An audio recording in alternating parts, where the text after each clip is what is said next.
Oh.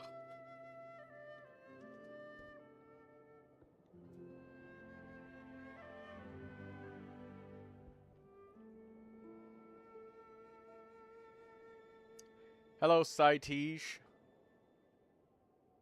Live, how surprising. Yeah, I had a lot of stuff to do today, and I am so tired.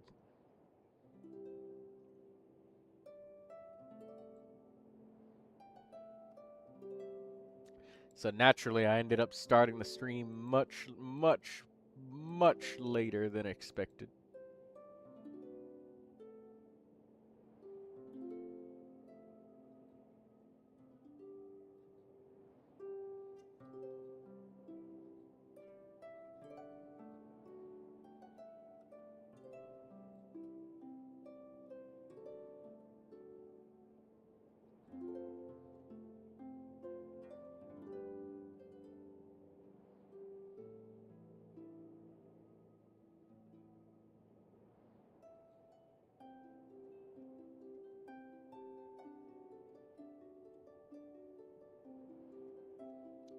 Alright, we got that done, that done. Now let me notify everybody in the channel. Daydreamer said that you've been sleeping. Alright, well good, DD. Alright, there we go. Botrix is in here, so now I can actually see the chat.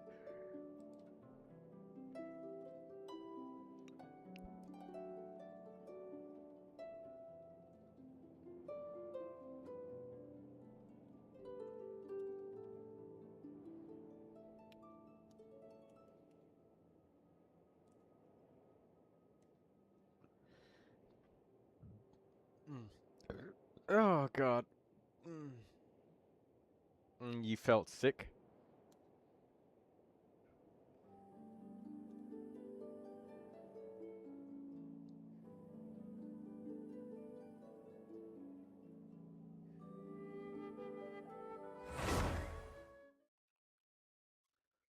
Uh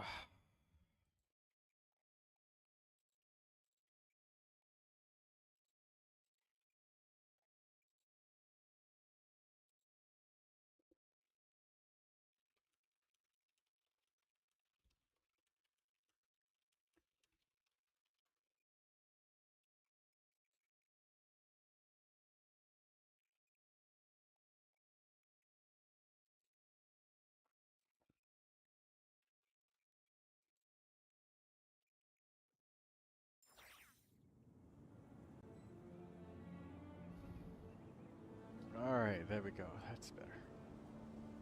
Brownies? Lindsay said I thought you took the day off. I had a lot of stuff to do.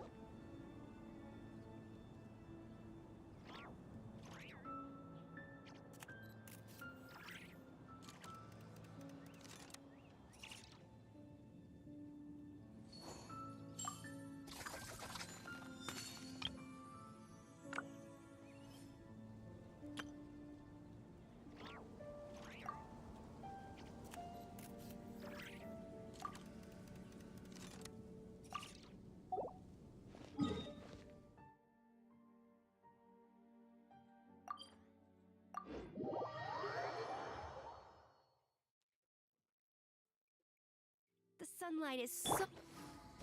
Hurry up, Brassa!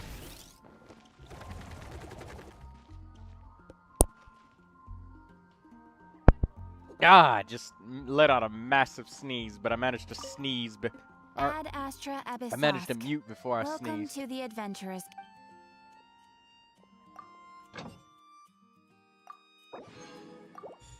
Alright, let's collect our stuff.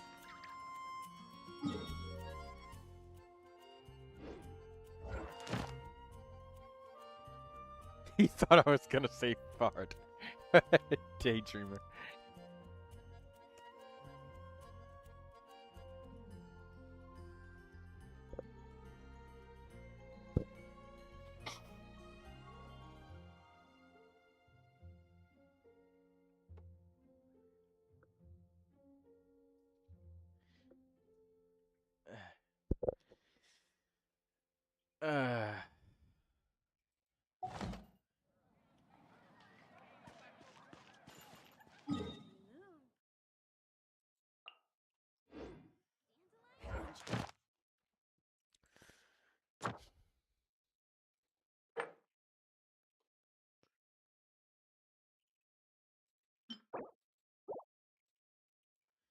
We need Primogems.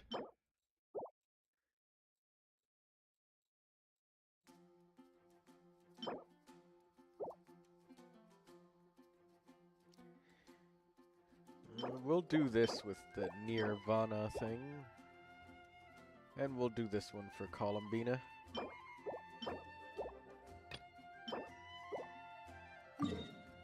Abyss tomorrow? Oh, God. Alright. Give you the Abyss. I'll do it tomorrow.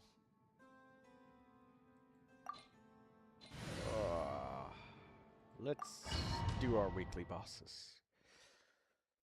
Dee Dee, you did your weekly bosses or your bounties yet? With the marrow of the 3 moons in my hand, behold the false moon's fall! Goose on the loose! Thunder! Stay away from me! Bow your head. Ah, and here I thought you dodged. That's more like it. Some results of value. Be shackled.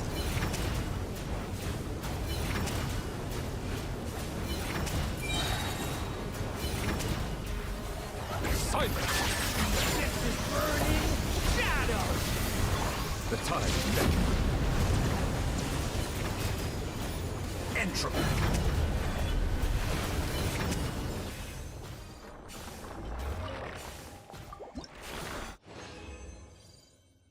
Alright, what we got for these pieces? Junk. Oh, holy shit, that's a nice flower. Crit, attack, and energy.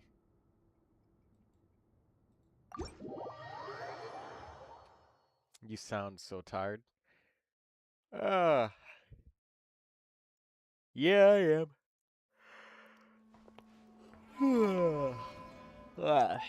Hey, Mr. Mooley.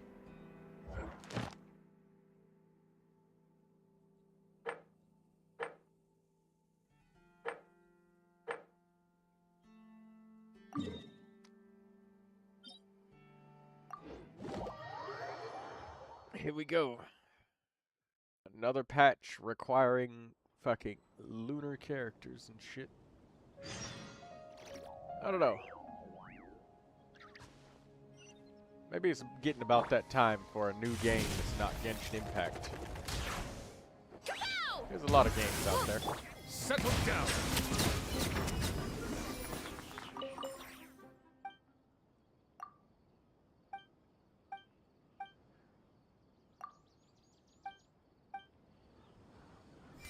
And hello, Mr. Mooley. Welcome to the stream.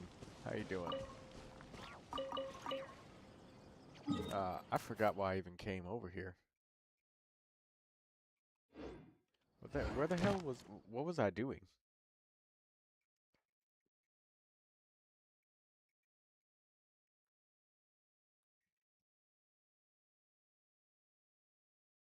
The domain? But where was... Oh, it was right here. I just saw the objective and then... This is a domain entrance? What?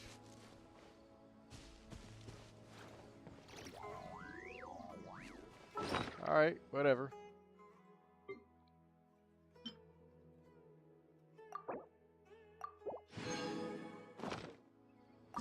Oh right, Dee Dee, you need some help with your bounties or would you well, I mean, I know you could do them on your own, but maybe I could speed it up. It'll give me something to do. Anyways, as I was saying, All here shall probably bend about time. to my A will. little assistance! The pinnacle back! Devouring claw! Acre Mash for helping send them. Yeah, both you and me are gold. Let the mighty be humble.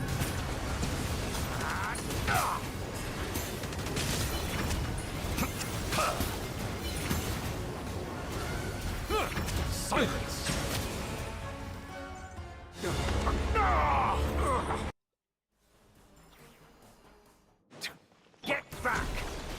to the freezer. Thunder! Snatch it from my grasp! Burning!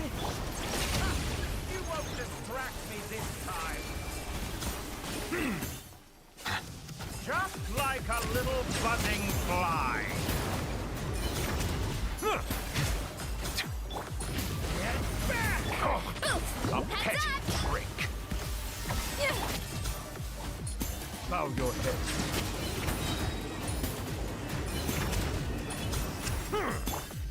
Flowering claw! Goose on the loose. Last name is Jack? No, my first name is Jack. My last name is Hawk. The new world that I've longed for.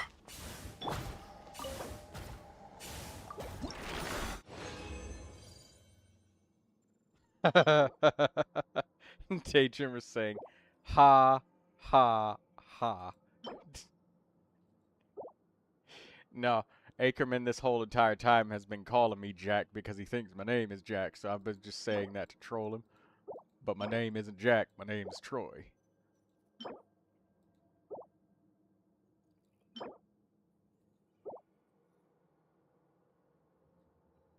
Please don't pick another name. Well, he's the one who started it. Hey, Ackerman, switch back to Troy. More moon marrow of the tree and shit. Hydro damage bonus goblet with elemental mastery and critical rate. It's nice.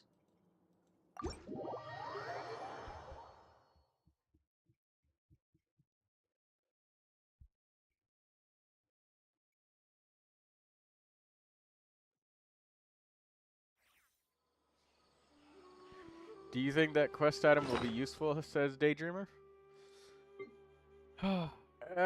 Honestly, no. I genuinely believe that it's just a piece of shit. I don't think that there's going to be anything useful about that. If I can show you the item.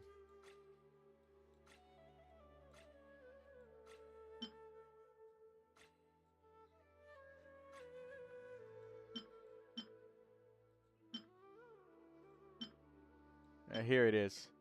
It's literally just a book, that has lore shit in it. That's it. That's all it is.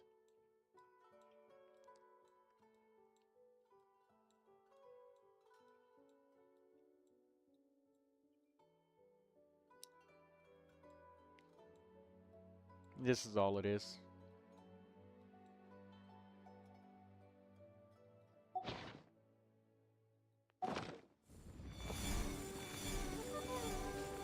Hello, Klee. How you doing, Klee?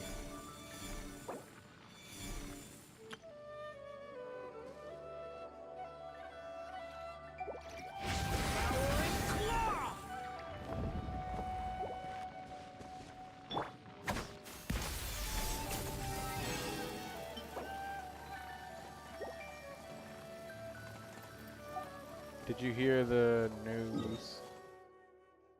I don't know what you're talking about, Klee. I've been too busy for news, really.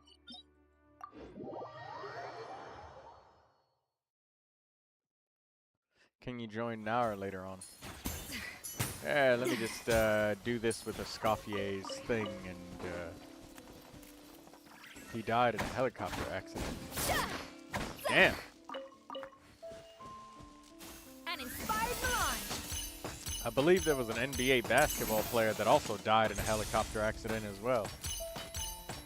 These helicopters, we gotta run some inspections on these damn things. Dangerous as hell.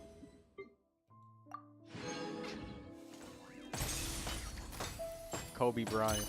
Yeah, I remember that. And his best friend, Shaq, was really sad.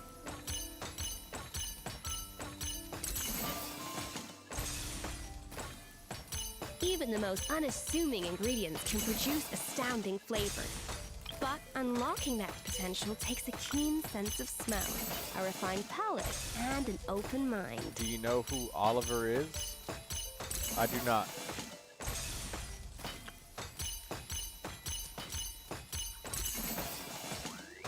Who is Oliver? As soon as I get all of these, Not bad. I'll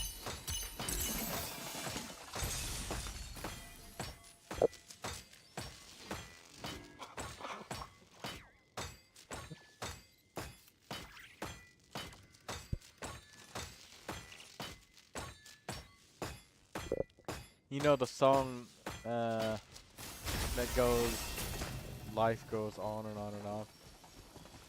Oh, isn't that supposed to be like that Journey song? I remember seeing that on like Family Guy as a song. Yeah.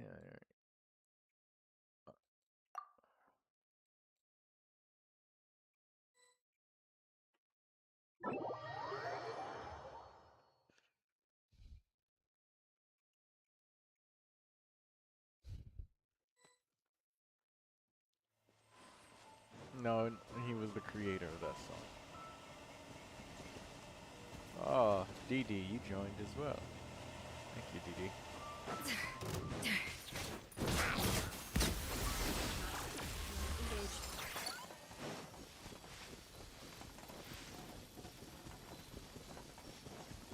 Oh, you need Ackerman's user ID instead, right?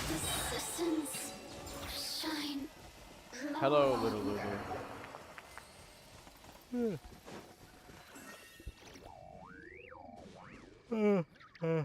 I'll give you Hydro, Dee Dee.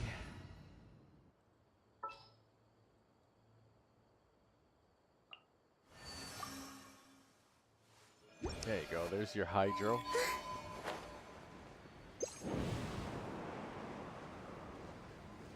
Lindsay says, I don't think Ackerman saw my text. Oh, right. Lindsay, I'll put Ackerman's user ID up on the screen for you.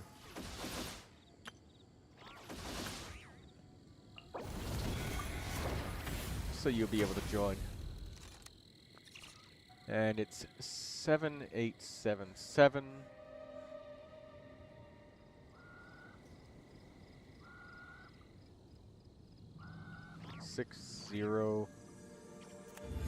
Oh no, it's 06454. There you go, Lindsay. Hey, Ackerman, make sure you accept Lindsay's friend request so she can join you too. Thank you, Daydreamer, for joining to help Ackerman spend his resin.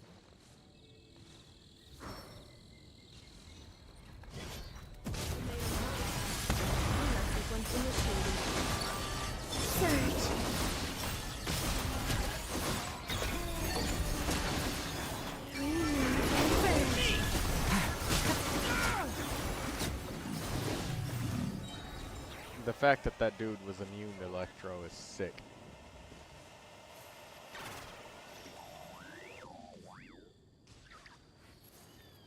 Alright, he's doing his bounties. Looked like Hydro immune. I didn't tell he's Electro. Yeah, he was immune to Electro, not Hydro. He would have died much faster from your Inefa, because you have a very good Inefa, Daydreamer. Only way he would have survived is being immune.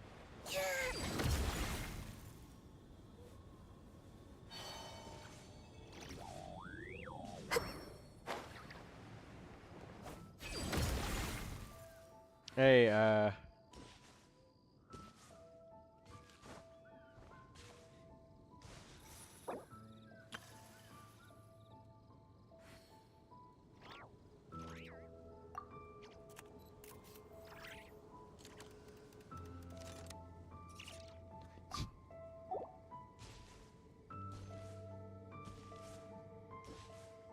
wait, what? Daydreamer said she's gonna leave? You don't have to leave. There's space for you, Daydreamer. Unless you're probably going to do something.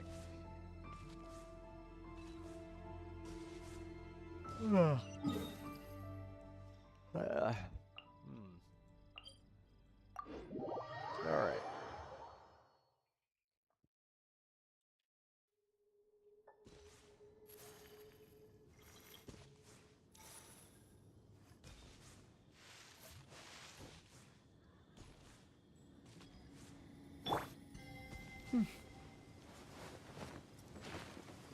Okay.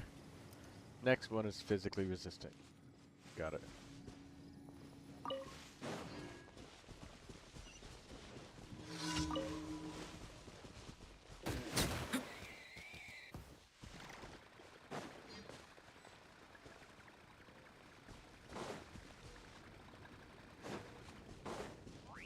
Bow your head.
I'll help you do your bounties next when he's done, Daydreamer.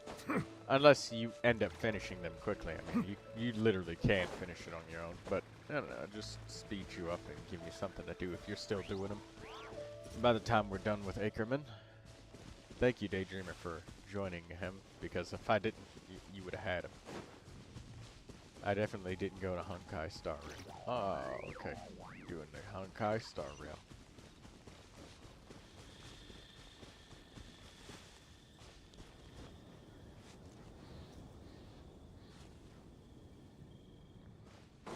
Where the hell is he going? Oh, there we go. He had to grab the hints. Be sanctified.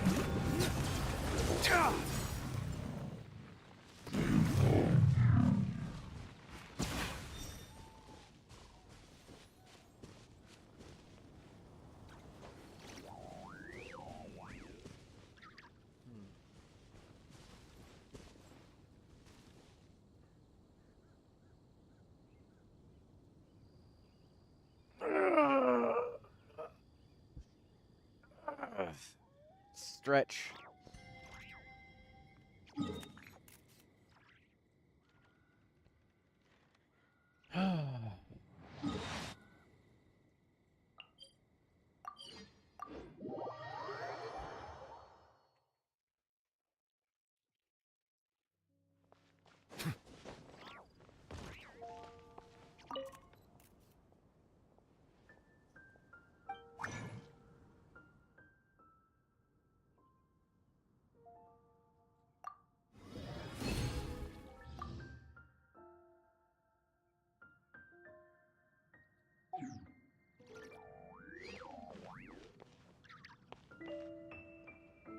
Next one is Hydro and Animo resistant. Okay.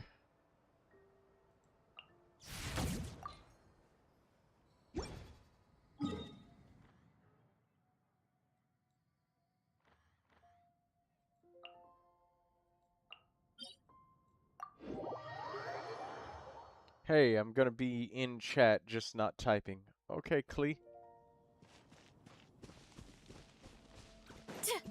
Thanks for sharing the news about Oliver. May that dude rest in peace. We all get tired eventually.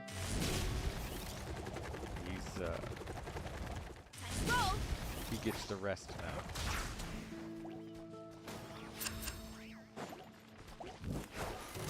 Heads up! Whoop.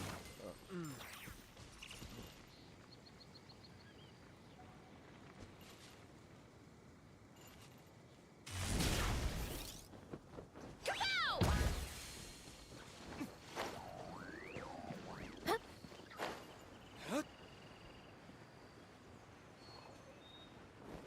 Running late again. Charge! It's me!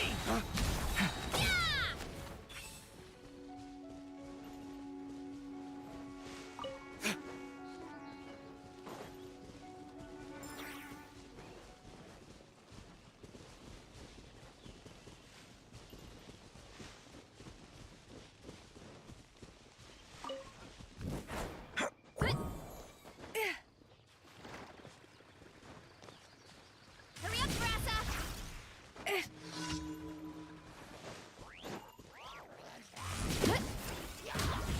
justice o'clock!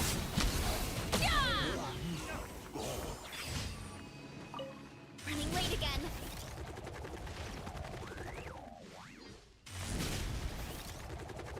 Here I go!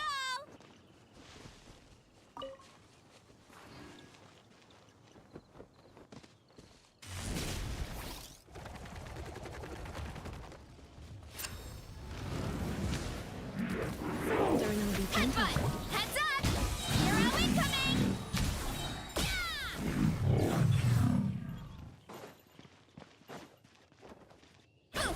Look out below! Height! Volcano kablam!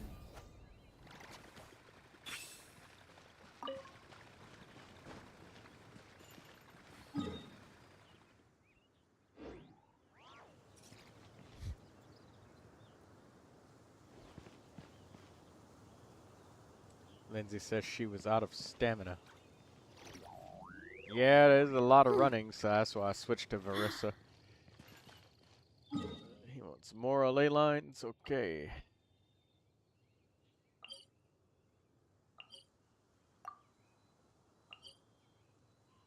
You got it, boss. More ley lines it is. Hurry up, Grassa!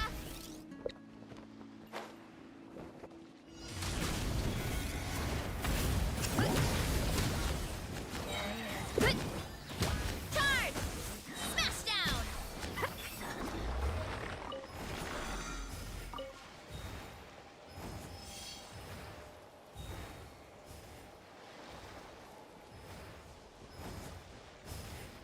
Let's roll!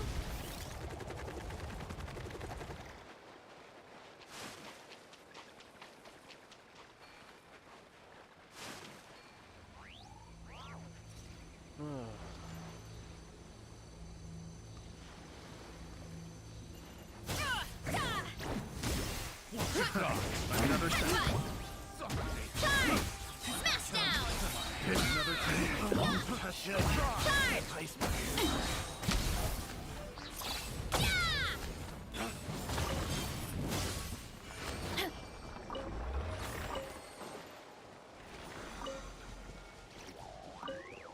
Like 4 items from, what, 10 enemies? These rates on lower adventure ratings are blasphemous. Look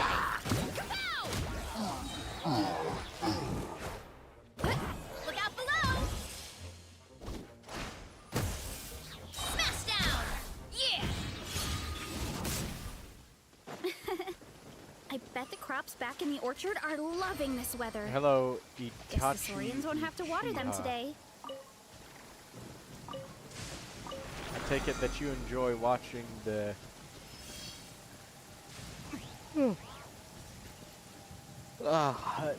excuse me, the television show Naruto. How are you, bro? tired. Very tired. How about you, Itachi Uchiha 177? Yeah, you can say that. Abyss is about to come soon. Yeah. I'll have to do it tomorrow. Get it over with. So nice and warm. Nothing like the warm sun on a full stomach to make me feel like taking a nap. Let's roll.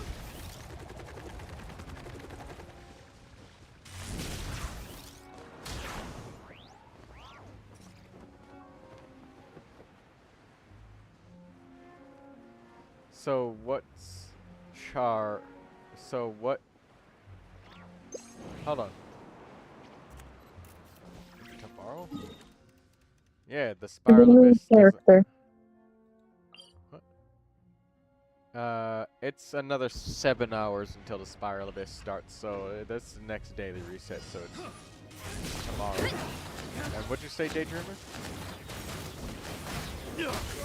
We want to know what character you're pulling next. Oh.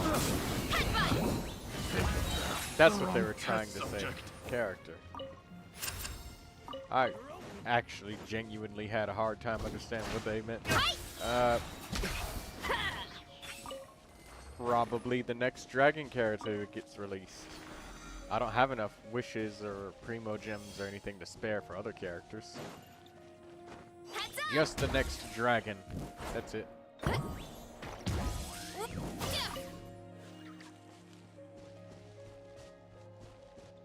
up, Brassa!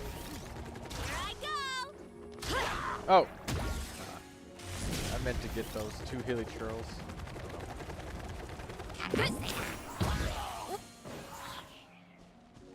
Hurry up, Brassa! Oh, I see. So are you free to play too? Yes. Yes, I am free to play. I got Neuvilette free to play. And I got Durin free to play. It's a signature weapon. Signature weapon. That's it. I'm waiting for the next dragon and then I'll get them. You're in for a little shock. Justice o'clock!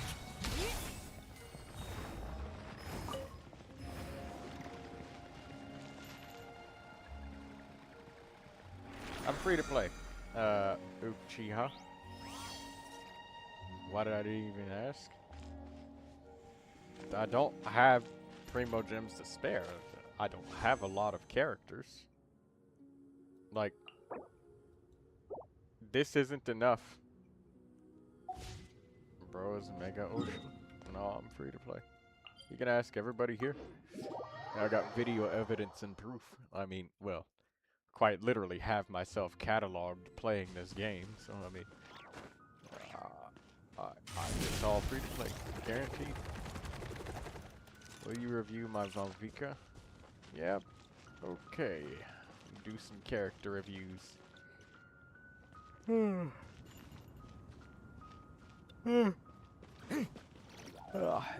can ask everybody here in this chat. They will confirm to you that I'm a free-to-play player. I am. Justice You're o'clock! not being gaslit or nothing.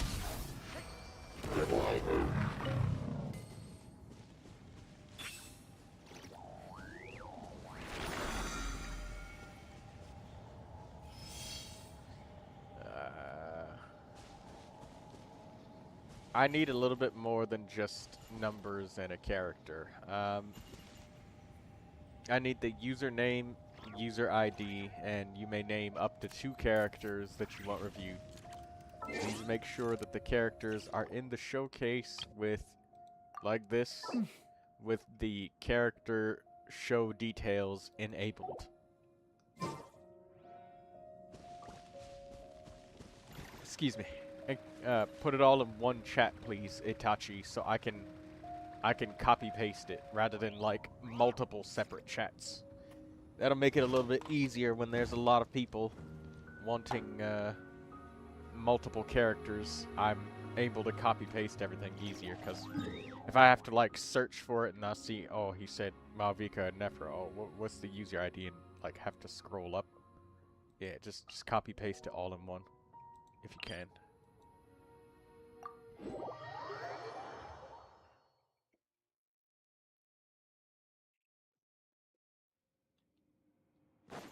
Thank you. That's exactly how I need it. I appreciate it. Let's roll. Look out below. Right. Yeah. Good. Charge. No worries, bro. Yeah. Thank you. Hey, let's get this boss killed. Why is this boss so big? I don't know.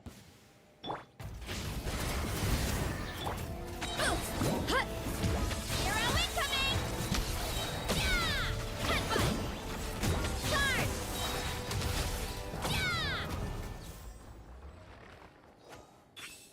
Yeah. All right. Oh, he didn't need that boss. He teleported away. Last fragile resin. Okay.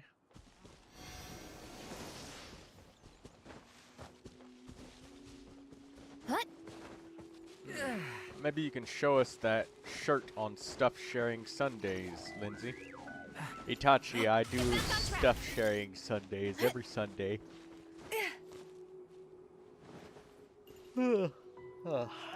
Sorry, yawn. Every Sunday. Whether it's, I don't know, maybe a drawing you made, or maybe you got a collection of dog pictures or something like that, or I don't know. Maybe you saw something cool. Running late again. Yeah, it's in the Discord. My Discord is in the description. Make sure you read when you join in. Otherwise, you might be basically blocked automatically from being able to access anything. So just check it. I manually, well, for now, I manually allow people in. So you just check that so that you can be able to enter. That way you don't get stuck. But yeah, I let everybody share as much as they want. It's in the Stuff Sharing Sundays channel. Sometimes people like to share a screenshot from the game they were playing. There was a guy who had a collection of sunset pictures. Somebody else just, I don't know, sent a picture of their chickens in a chicken coop. A marching band in their city.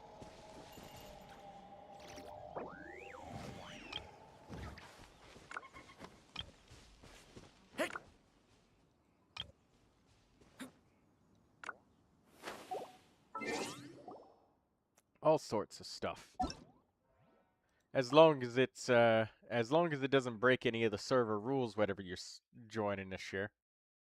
Like you're not just spamming random nude photos of people or something like that. We're good. You joined it. Make sure you read. Otherwise, oh, there. That's you. I see it. I put it like that because it's very, very easy for somebody to just look and read. And if they join and they don't type anything, I know that it's just a bot, and I just ban them. So that way, who would even do that? I don't know. Somebody who's just wanting to troll, I guess. But I mean, since I'm manually letting people in, like. Can be assured the server is pretty safe, so it's not like, you know, it's not bad. We've had like basically no problems today, and I'm sure there's gonna be somebody that will eventually troll like someday, but we haven't had really any problems thus far, which is nice. Very nice.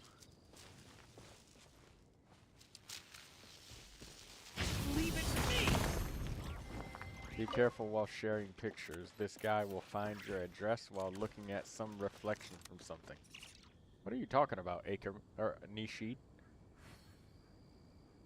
You and Ackerman and Nishid have the same orange color for some reason.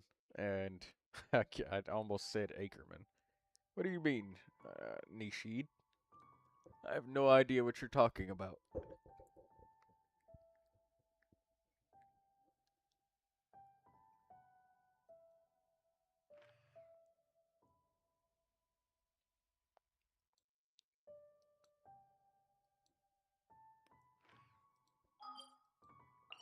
Alright. Let's get this stuff. Alright. I almost forgot about the character reviews. Sure, while compliments on the room. This realm is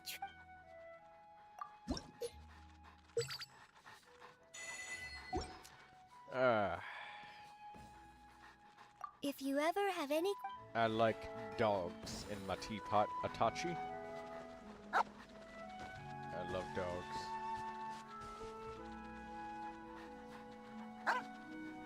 My server is on EU currently. Oh, and Itachi, I give extra views to people who have ever been members or donators. Like, if you want the exact details,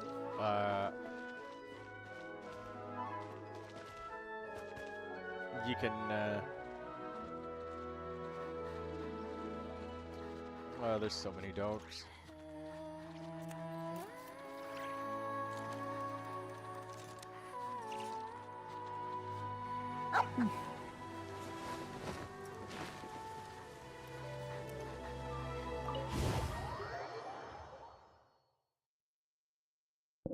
I love dogs.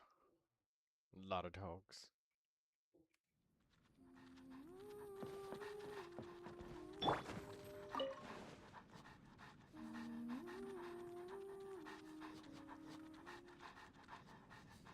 I like cats too. There's one cat right there. But I like dogs. Oh, there's another cat over there.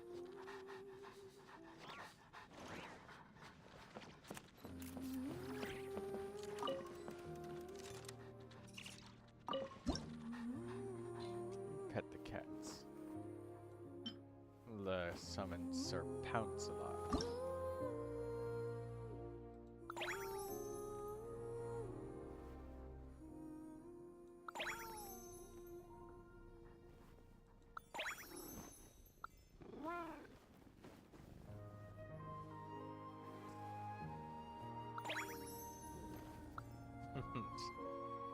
Sir Pounce-a-lot is a good cat.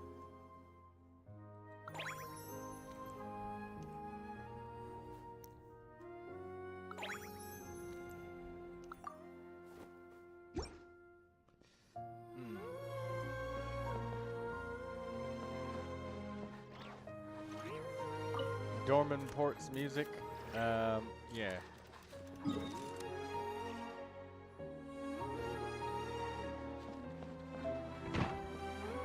I put dogs in every room. There's 2 dogs in here.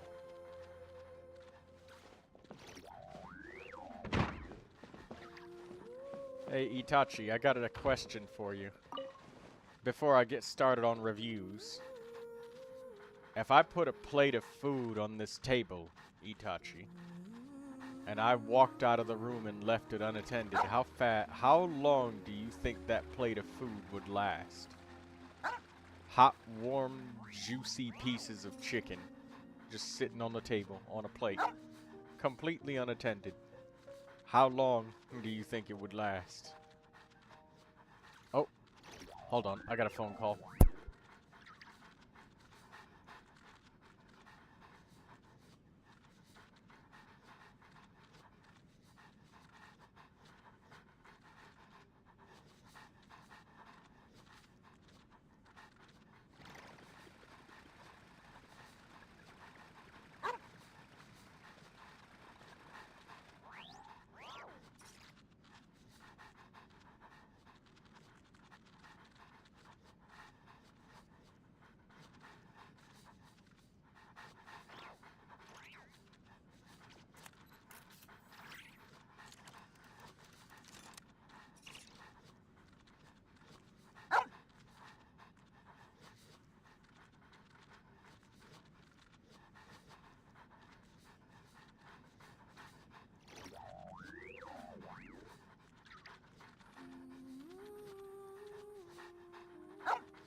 Okay, I'm back. Sorry, Itachi, Daydreamer, Nishid, Ackerman. I'm sorry, everybody.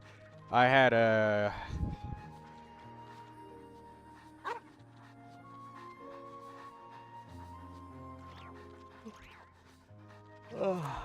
had a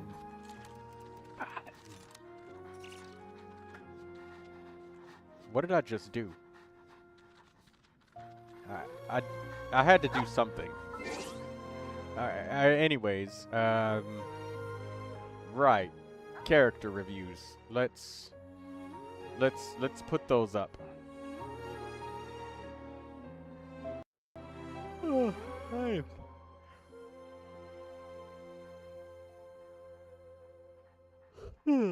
oh my god. Mm. Mm. I am incredibly wiped out.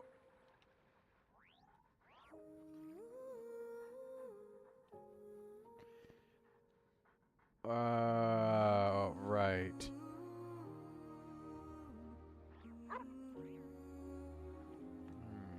I like this relaxing music.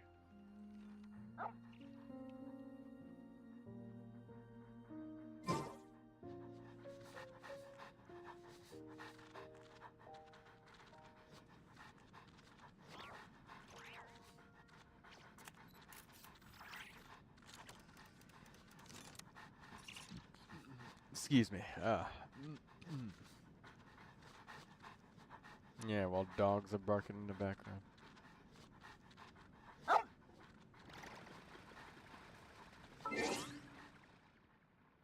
Yeah, there we go. Da, da. Let's put up Akasha.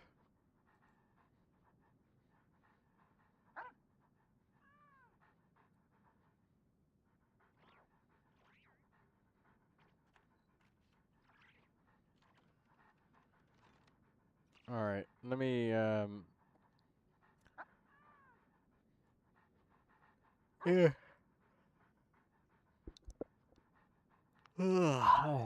Right, so it was Itachi first, and then it was some other people. Itachi was the first person to ask, and he wrote it properly.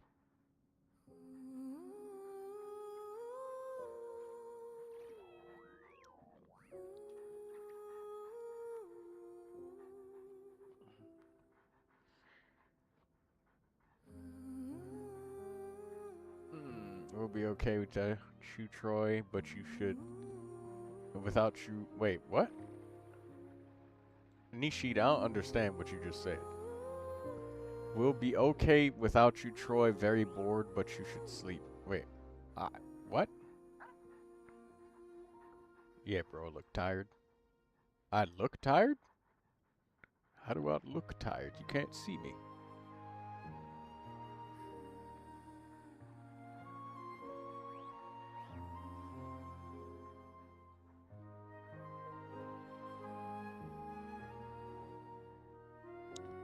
Okay, and it was Nishida, I think that.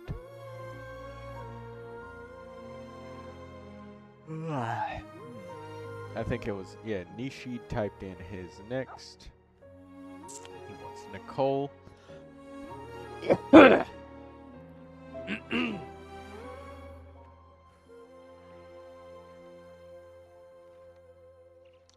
Now, who's next in line? Let me get everybody's stuff. I believe.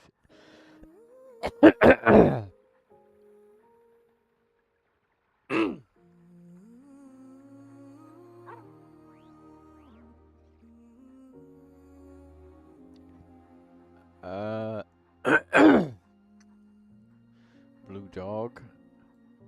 Blue Dog typed his in next, I believe.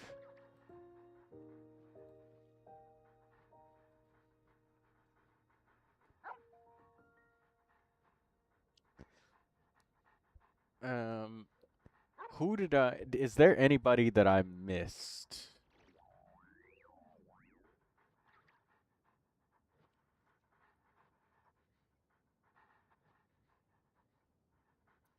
Let me see.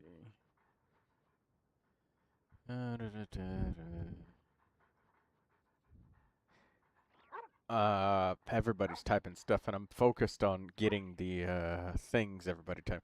Did I miss anybody?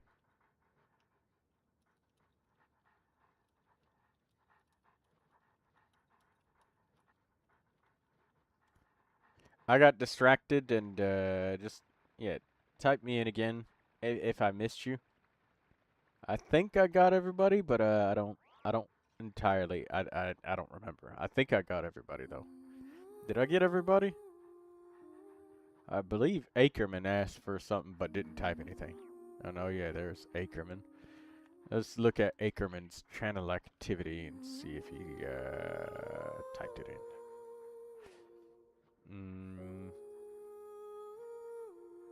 He asked for something about a Durin, but didn't type it in. Okay, I think he just said that in.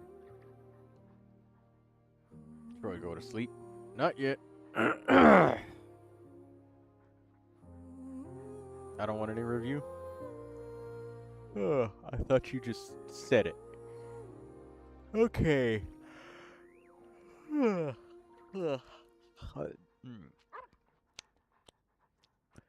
Let's look at. I don't remember what Itachi asked for. Oh.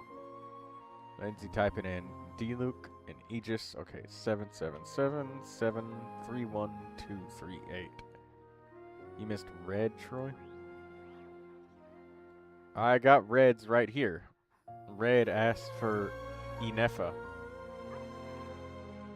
Malvika and Nefer, okay.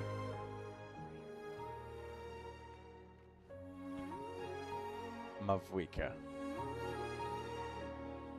Okay. Keep in mind, the character reviews can simply be to just show off your hard work. It doesn't always have to be seeking improvement on a character, but let's look at this. Malvika's level 90, she's got a level 90 weapon, and her elemental skill and burst are leveled up. That's very good. The normal attack is not necessary to level up at all, but the normal attack levels do provide value in 4-player cooperative gameplay. So in 4-player co-op, normal attacks help because you're going to be on a cooldown after you're done with your skill and burst. So that's good. You're going to crown it anyways? Okay, that shows that you really dedicated to the character. That's good. Now, she has 394 elemental mastery and a critical rate effectively of 94.9%. That's very good. So, something that a lot of people worry about is getting a perfect 100% critical rate. But, in reality, you don't need 100% perfect critical rate for several reasons. One of the biggest reasons is the fact that there are lots of buffs that you can get from outside sources. And I don't mean critical rate from substats. I mean things like the Spiral Abyss. When you get the blessing that gives you 8% critical rate and like 15% critical damage, that damage bonus, if you are perfectly at exactly 100 critical rate, then the critical rate benefit does nothing for you.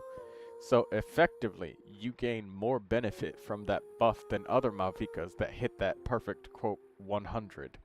So your Malvika's critical rate is perfect even though she's not perfectly 100, because she gets more value out of buffs that otherwise would have no effect on other characters. So that's why this is effective. This is why this is good. I can change my Malvika's crit rate, but I'm busy farming for Skirk. No, this character is great. I just wanted to show an example to you guys of why you don't need to stress about getting perfect 100 crit rates. There's blessings in the Imaginarium Theater that give you critical. There's blessings in the Spiral Abyss that give you critical. So that's why perfect 100 crit rate is kind of a waste, because yeah, there's stuff that gives you benefits. I love this 400 elemental mastery. Your Malvika probably melts for insane amounts of damage. You got 2 constellations, and you got an elemental mastery sand instead of an attack sand. So something that I would like to highlight for your Malvika is that because your elemental mastery is, you've gotten so many substat rolls, this is a very rare exception that I would ever say this, but your Malvika personally might benefit more from an attack sand than an elemental mastery. This is extremely rare, but it's the fact that you have 207 elemental mastery from your substats is because you have so much elemental mastery. You have nearly double what the top 1% of Malvikas do. And having a bunch of elemental mastery is great, but it's a multiplier, and it's a multiplication of this attack power. I do have attack sand I gave to my Kanich. That's okay. The elemental mastery sand that you have here is still a really good sand. But if you wanted to optimize purely because of the way that your substats rolled, an attack sand might be more effective here. Malvika gets an A+ overall. She is a wonderful character. You should be very proud of the build. but I do see one vague possibility of improvement, because the thing is, even though you've rolled insane elemental mastery, uh, like, it's extremely rare for a melt and vaporize Malvika to want to use an attack sand. It's extremely rare. But it's only because your substats rolled weird. Don't take this as a rule, take it as the fact that you're an exception because of how your Malvika rolled. Arise, Nishid says, Troy, I'll take Durin and Nicole. Okay. Yeah, let's get your Nefer now.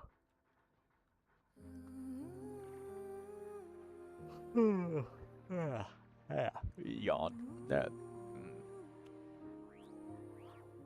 Okay. Nefer is level 90. Her weapon is level 90. That's good. I like the choice of weapon. It is her signature weapon. The elemental skill is crowned. Very good. And your elemental burst is at level 8. Now, your normal attack is only at level 3, and I would say you don't need to level up normal attacks with Nefer. But if you did, I would say that the normal attack levels are nice to have for 4-player co-op, but otherwise, in anything besides 4-player, it's not great to level up this. But the elemental burst, on some occasions, you may use it with Nefer because of situations that occur, such as the Imaginarium Theater if your supports were something like Ning Wang, Jing Cho, and you ended up getting a random pyro character like Toma, so you have a wild team or Fischl or something like that.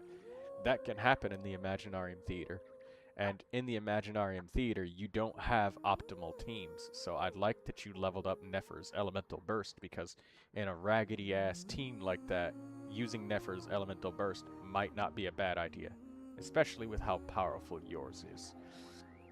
I really like that your crit rate and crit damage are rolled so high, and it's insane that you have 733 Elemental Mastery.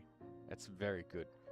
This is a Nefer to very much be proud of. I don't see any artifact either where there's any chance of improvement. Like, all of your artifacts have a statistically almost 0% chance of upgrading anything whatsoever. Also, you're not at the perfect 100 crit rate, but what I said earlier still stands. There are buffs in the Spiral Abyss that boost critical rate. And there are buffs in, you know, Stygian, and there's buffs in the Imaginarium Theater. There's buffs all over the place that can boost your critical rate and whatnot. So, like, if you were perfect 100%, those buffs would go to waste. Lauma also gives crit rate too. Exactly. And when Nefer is without Lauma, which is a very distinctively huge possibility, that can happen. A lot. All the time. Yeah. So your Nefer is absolutely perfect. I give her an A+. You have statistically no chance of upgrading anything for this character. You should be very proud of her. And this is a perfect example of a super duper hyper optimized Nefer. And next time, come back with other characters. Even if it's a character you're not proud of. Alright, so Nishid said they want Durin and Nicole. Okay, Nicole. At this point, Itachi's just flexing. Sometimes people want to show off their hard work, and it feels good to be reassured that what you have is good. There's a lot of people that have characters that are like Itachi's character, and they think that their character is trash. They look at the character and think, believe, and feel that the character is hot garbage, when that truly might not be the actual case. Alright. Nicole is level 85. This is great. Elemental skill is level up. That's great. I would like to see the Elemental Burst reach level 6 just for Imaginarium Theater purposes. but otherwise she doesn't really need or use it that much. But in the Imaginarium Theater, Nicole giving that extra off-field pyro when she uses the Hexerai arcane projections, triggering the pyro blessings, can be essential, especially if Nicole is attempting to carry a really ragtag team. Something like Fremine, Razor, Nicole, and then you got Diona added into the mix. That literally sounds like a legitimate Imaginarium Theater team. Like, that's what you end up with.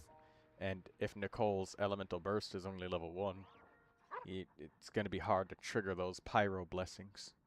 Well, it's not going to be hard, but it's going to be much less effective. So, I would love to see it at least level 6, because level 6 doesn't cost too much.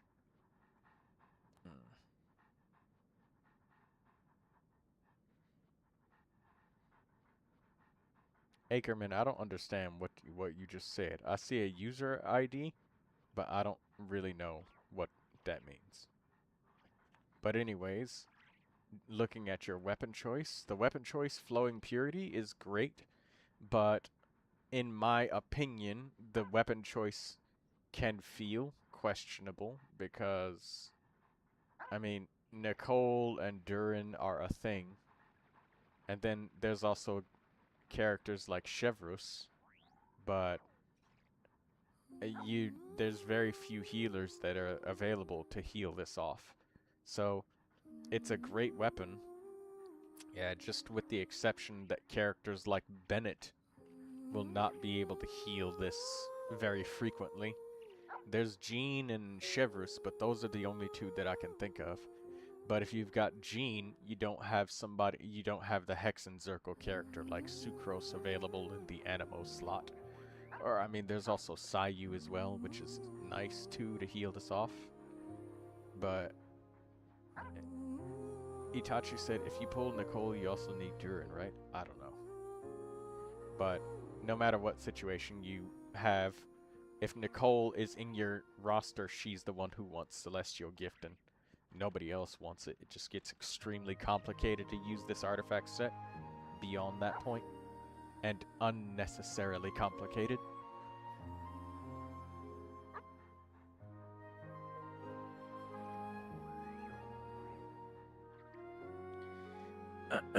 I like that you got 162% energy recharge on your Nicole. That's really nice. But I would say something more simple, like, I don't know, Eye of Perception that just gives you the straight attack would be great. It's just, Flowing Purity makes it very exceptional, I guess. But it's possible to reach that 4,000 attack with this buff, so it's a good weapon.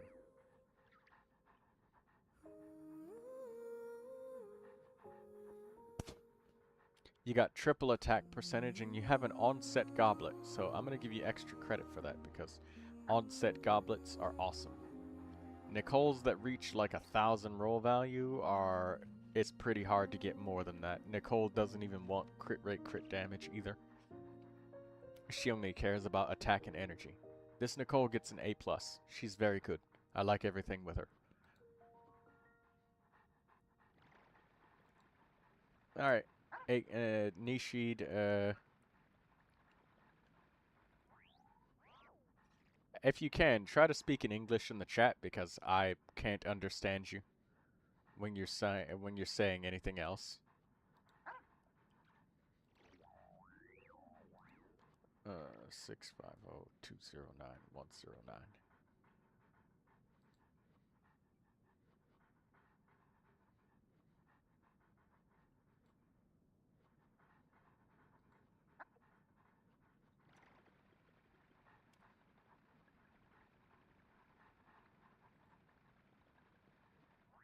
I'm adding everybody into it. Yeah, please type in English in the chat just so I can follow along and understand. Yeah. Ugh.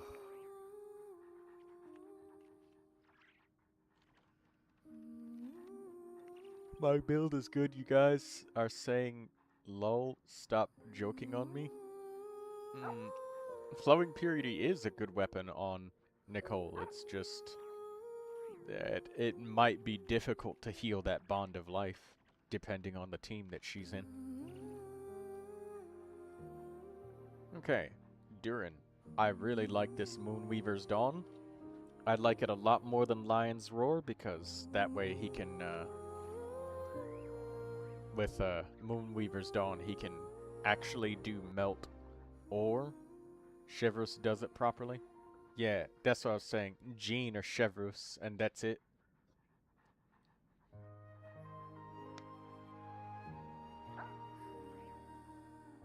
Daydreamer says eye perception might be better than flowing purity. What even is the attack power of that weapon? Let's see.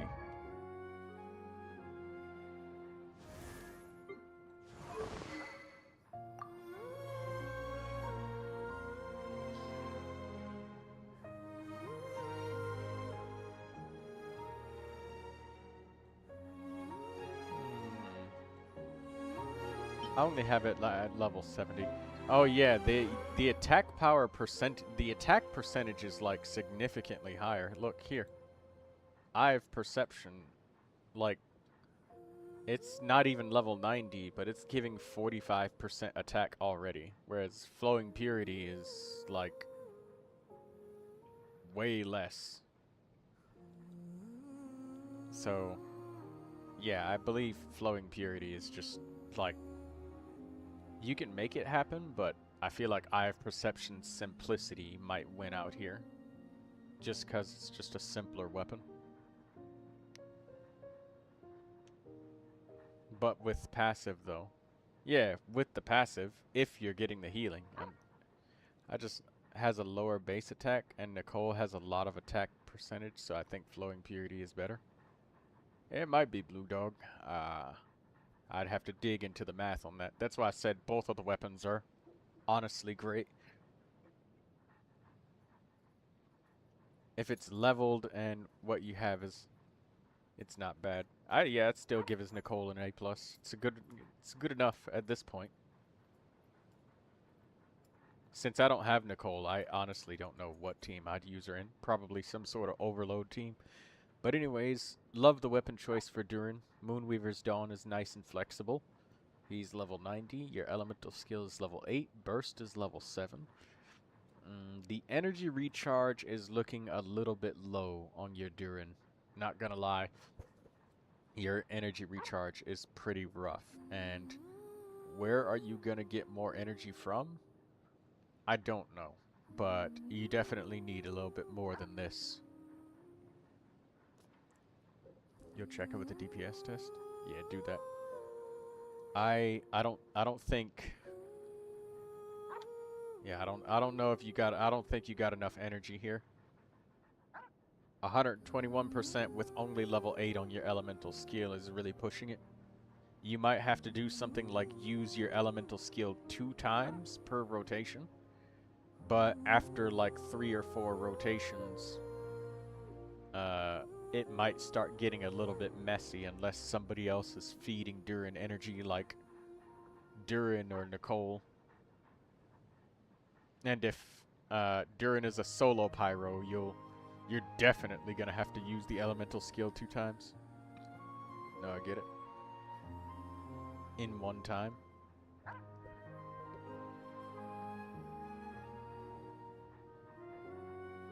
Okay. You probably do something like let Durin collect Nicole's elemental energy, or let Durin collect Chevrus's energy. Yeah, there you go. If he was collecting his own energy and Durin was just by himself, and you didn't have a second pyro, then that would be straight sabotage for Durin. Well, not sabotage, but he would definitely have to use. He needs something. But I like your build thus far. Bro, I'm gonna come later. Alright, Itachi. Alright, see you later. Good night, Itachi. Thank you for coming. Right. I'll give this Durin an A+ because he's got everything, and his energy problem does have some. You know, I'll give him an A instead of an A+ because even though you do get the energy, if for any reason you didn't have a second pyro supplying him energy, which can happen in the Imaginarium Theater. It won't happen in the Spiral Abyss or the Stygian Onslaught.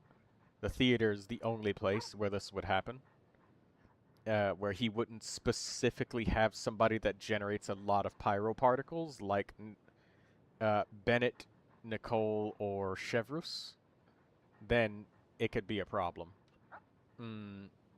The problem would most likely end up being solved by having to use the elemental skill twice, but I think that if you crowned his elemental skill, then this energy problem would kind of go away with 2 more levels, because that would be 6 more energy that you would get. And his burst cost is 70, so, you know, that's like 10% more. So this is much less of a problem.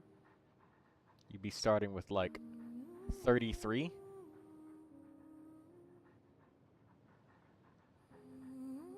I'll crown skill and crown burst. Yeah. I would say, in order to level him up effectively and measure things as best you can, Nishid, I would say this is only for the purposes of knowing if your energy will be ultimately enough, is to crown the elemental skill first and just leave the burst at 7, just to see if your elemental skill at level 10 gives you full energy with Durin by himself with no additional pyro assistance. If that gives enough energy, then you know that you won't need any extra energy rolls or anything like that. But if it doesn't, then you'll know that maybe if you find a pyro goblet with some energy on it, then you could take that. But burst damage will increase. Yes, I know. Leveling the burst is also important, but I just wanted you to look out for that when you do level up the skill. I mean, level them evenly if you're gonna eventually max out both, because that's better. But yeah, your goblet's probably the only piece that I would say you can reasonably have a chance to get some more energy. Maybe. I would say a reroll feather on your goblet for the critical rate and energy recharge would be a good idea. But only if the elemental skill at 10 is not enough. There you go. That's it. That's my advice for your Durin. I give him an A. He's really good. I love him. The energy is only questionable in the situation of him being a solo pyro. Or, well, a pyro without a pyro battery like Bennett or Chevrus to feed him energy. Okay. Red Regard. I'll reroll my Arlecchino's goblet. Whatever you want to do. But yeah. He's got really good pieces. Let's see. Blue Regard wanted Inefa. Hey, Red. Type something so I know that you're there.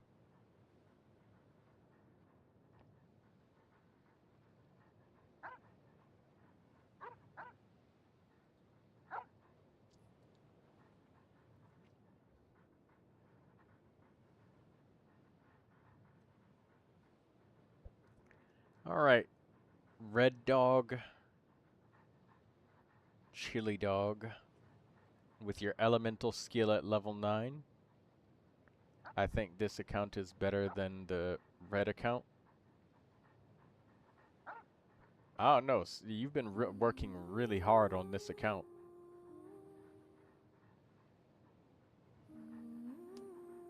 But you could get a second character. Alright, attack sand, attack goblet, critical rate circlet. Very good. This Inefa is absolutely ferocious. I see not even I see nothing that can be easily improved anywhere. This Inefa gets an A+. Everything is absolutely brilliant. The elemental burst more levels isn't even necessary because her thing is just lunar charged. And the burst doesn't, like... The burst is just filler. So at level 6 is all she needs.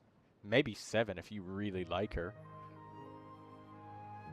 And the elemental skill, like, helps the shield strength and shit. So getting that all the way at the 9 like you did is really good. And, I mean, I guess you did 6 on the normal attack just because, I don't know, co-op purposes, I guess. This Inefa gets an A+. You want another character, Red Dog? Because I have nothing to add for this Inefa. She's absolutely brilliant.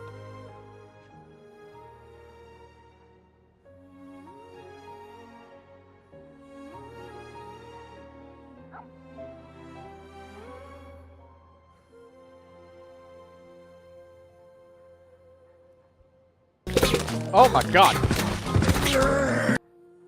I didn't know that Daydreamer's Plants vs. Zombies would be so loud when I put it up in the screen.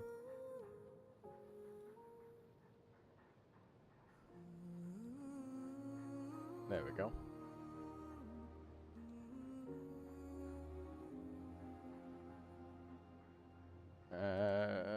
What?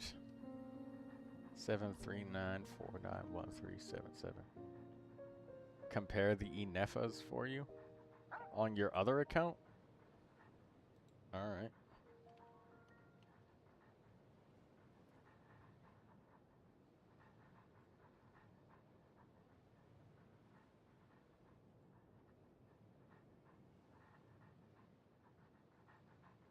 Already just simply looking at it, purely due to the fact that the other Inefa has a signature weapon, the other Inefa is better. Purely because signature weapon. Both of them have perfect rolls on everything.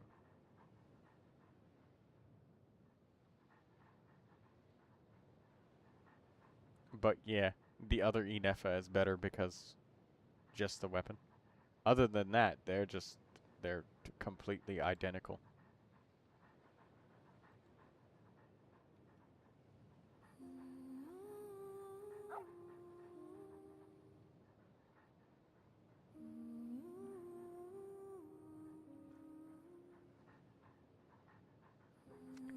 2500 attack, 90 and 210.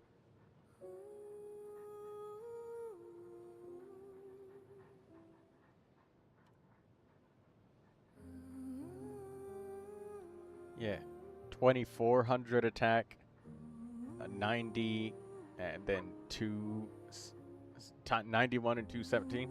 I mean, like, you have a tiny bit more crit rate, but the other one has a tiny bit more attack. And in the end, it literally comes down to the signature weapon passive.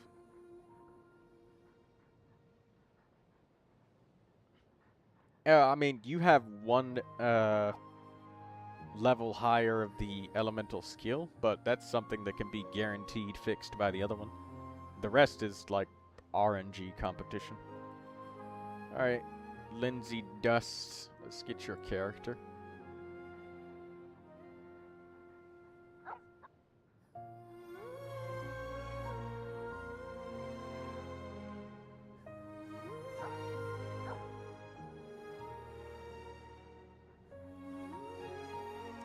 Lindsay, what was the characters you wanted? Hard for me to remember.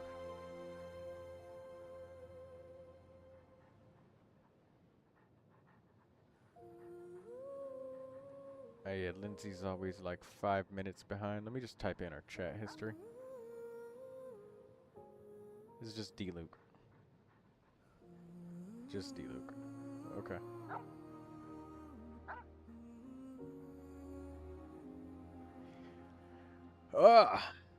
Here we go.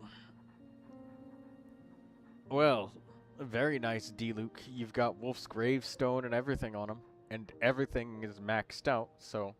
And he needs normal attack, elemental skill, and elemental burst. He literally needs all three. So, that's great. You have an on-set pyro damage bonus goblet for D-Luke. You get extra credit for that. onset pyro damage bonus goblets are very, very good. Very good.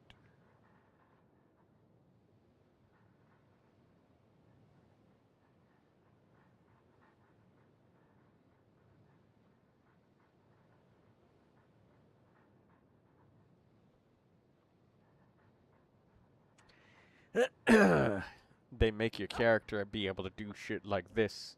You using this insane feather.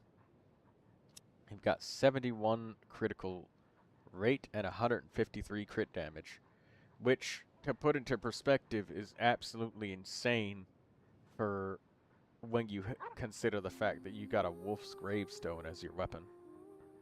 So that's really good. Your Diluc gets an A+. He is magnificent. Very good. Lindsay?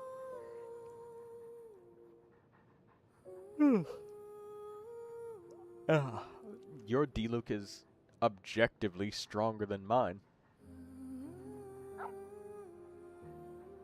That, like, literally just straight up objectively stronger. You got more talent levels. You've got more character levels. Your weapon is... your weapon is better too, because I have Serpent Spine, and Serpent Spine most of the time is stronger than Wolf's Gravestone, but for some insane psychopathic reason, I don't know why, but you refined the goddamn thing. I don't know why you would do that, but I mean, to each their own, I guess. Makes your D look a little bit stronger, but it would have been nice to have multiple 5-star weapons, don't you think? But that being said, more power to your D-Luke, so there's that. He's much more powerful as a result. The only improvement I think would even be remotely possible is maybe if you felt like it, you could re-roll the sand piece, because you've got crit rate, crit damage here, and it's 4 rolls, but I say the sand is perfectly fine, and I would say don't use the reroll unless it's guaranteed that you get 3 rolls, and even then, it might be a gamble, because you're what's wrong with that? I was frustrated getting 3 of them from the standard banner. Well, it's just that Wolf's Gravestone is such a nice weapon, you know? And there's so many characters that love the weapon. But that being said, like I said, you can get you get more power to your D-Luke because you refined it. So it's not necessarily a bad thing. I'm just like, god damn, even I don't have any refinements on my 5-star weapon. Honestly, the sand is bothering me a bit. I will say, don't re-roll it until you get that thing where it says you're guaranteed 3 rolls. Don't do the one where it's 2 rolls, because if you just do 2, that's... you might not get exactly what you want, you know? Wait until it says that you're guaranteed 3 rolls. Then you can do it for your sand on D-Luke. But before then, don't do it. Save it for other pieces that you know, you can guarantee is a sort of upgrade. Like, say for example, I don't know,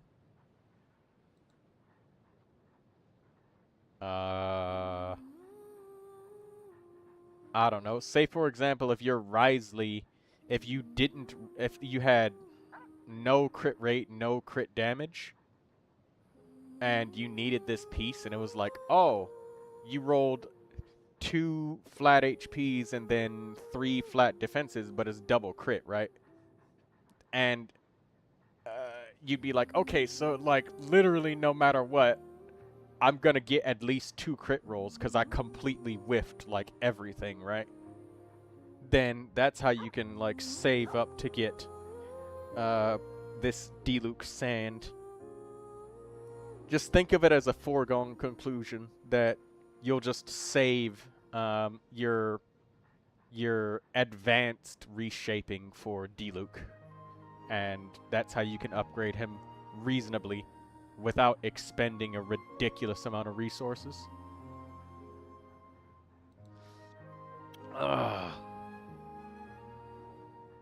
Alright, Daydreamer. It's your turn. I see that big smiley face. You between boss fights, so tell me what you want, Dee Dee. What was it again?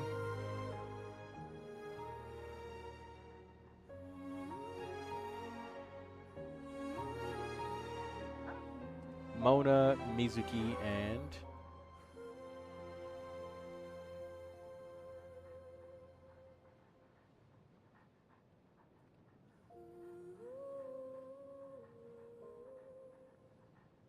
Okay, we're gonna... Nahida. I just realized that I can do this, guys, where I just type in all three like this, and I can just get them. I don't have to ask and then wait and then ask again. Okay, you made Mizuki. Right. Let's see. So, character's level 20, so this tells me that you're just trying to see exactly what she needs, and you just equipped some pieces just to see if these pieces are quite right. So, normal attacks are not needed for Mizuki, even though she uses them a lot. Mizuki is one of those weird characters where she uses normal attacks, but she doesn't level it up. She wants elemental skill and burst levels. So, that's one thing that can trip people up. If you feel like leveling up the normal attacks, put it up to 6 and then leave it at that, or put it up to 2 and leave it at that. So either 2 or 6 and then just leave it alone. The rest should be elemental skill and burst levels. I would say that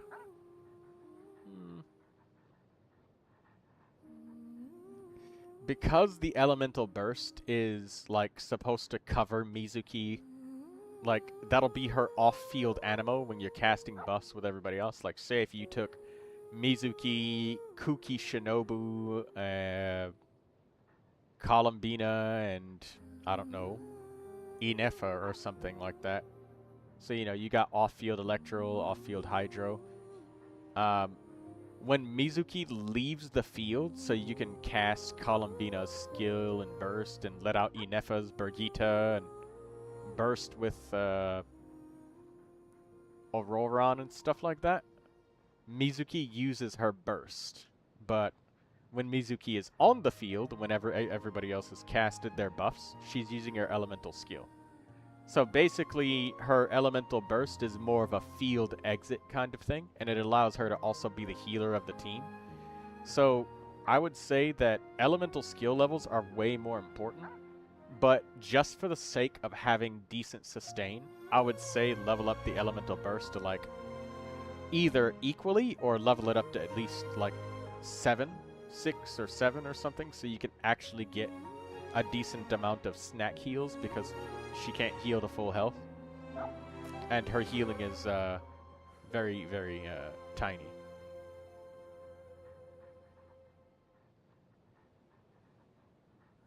Ackerman. Okay, hold on. 181710365.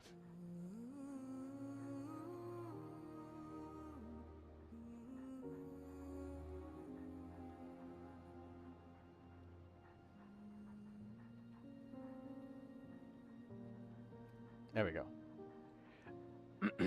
Character levels are very important for Mizuki because her swirl damage. Mizuki is all about swirls happening and nothing but swirls. So that's really good. So she's completely reliant on elemental mastery. So the fact that you got 2 pieces of Iridescent Variner. You're trying to go for 4. You haven't gotten 4 yet, but that's okay. I know how hard elemental mastery is to get, and I honestly would probably use a fucking elixir to just craft a circlet. I have 4. I stole 1. Okay, well, that makes sense. For her weapon. Okay, so the Mappa Mare is not Mizuki's favorite. It does give elemental mastery, which she does need, but there are other weapons that can be used for Mizuki. And thankfully, I have Mizuki right here. Sacrificial Fragments is one of Mizuki's favorite weapons. And the reason is, it's for comfort. It was what was leveled. Yeah, that's good. Mapamari does give a little bit of elemental mastery, so that's good. If you don't have Mapamari, for those people that are watching and they're wondering what else should they use, if you pay attention right here, Daydreamer, the magic guide, look at the amount of elemental mastery it gives. It's 105 elemental mastery, and this thing is only level 40, and it's a 3-star, right? Aoife's on that. Oh, okay. Yeah, and you see the Mapamari, that thing is level 90, and it only gives 110. The reason is the Mapamari is more for people that like to do reactions and deal damage directly. So it's kind of more of a lunar character weapon, or like, I don't know, Ning Guang, who likes to smack things in the face directly, sort of deal, than anything else. So while I will say the weapon is okay, you do have a 3-star option that is good for her, and it says more damage against enemies affected by Hydro or Electro, so that can make Mizuki be a really good Electro Swirl character. But I mean, obviously Aoife does better than that, so I can see why you gave this weapon to Aoife, so it makes sense. I have Sacrificial Fragments because Mizuki is a character where her elemental skill lasts an extremely long time, and sometimes you need to stop using her elemental skill at a really uncomfortable moment. And because her elemental skill cooldown is 15 seconds, that can be really awkward. If, say, you need to stop with Mizuki because Columbina's buff ran out or something. So you could stop, use her burst, get some health to the others. The Sacrificial Fragments gives her that skill reset, so it can help you stay steady if accidents happen for any kind of reason. Whether you went too early or too late with your skills, it can fix the rotations, which is nice.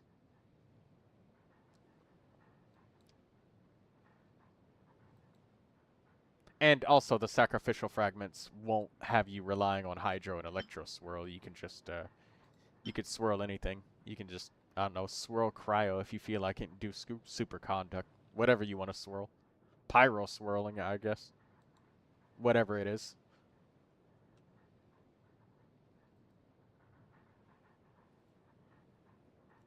But anyways, you've got some decent bones for your Mizuki. I will say that if all of these pieces are kept as they are, I'd probably give your Mizuki like probably a B-, because like she's got a decent weapon, but it can definitely be improved.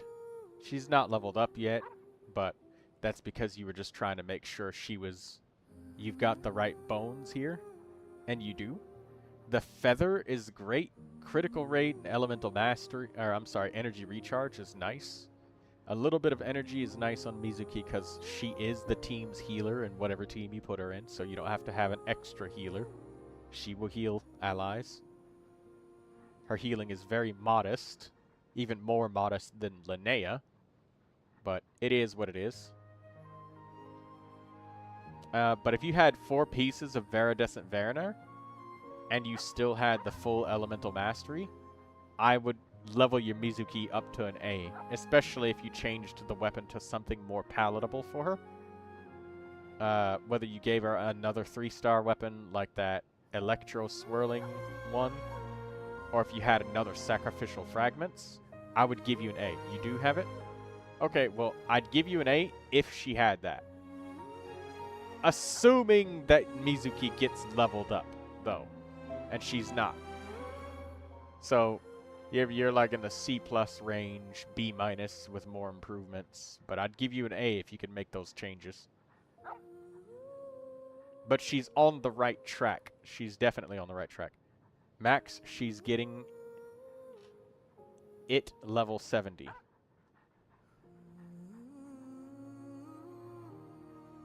Why level 20? She's just checking out the character and just seeing if she had a decent enough, like, start for the character. Which she does. Is decent enough.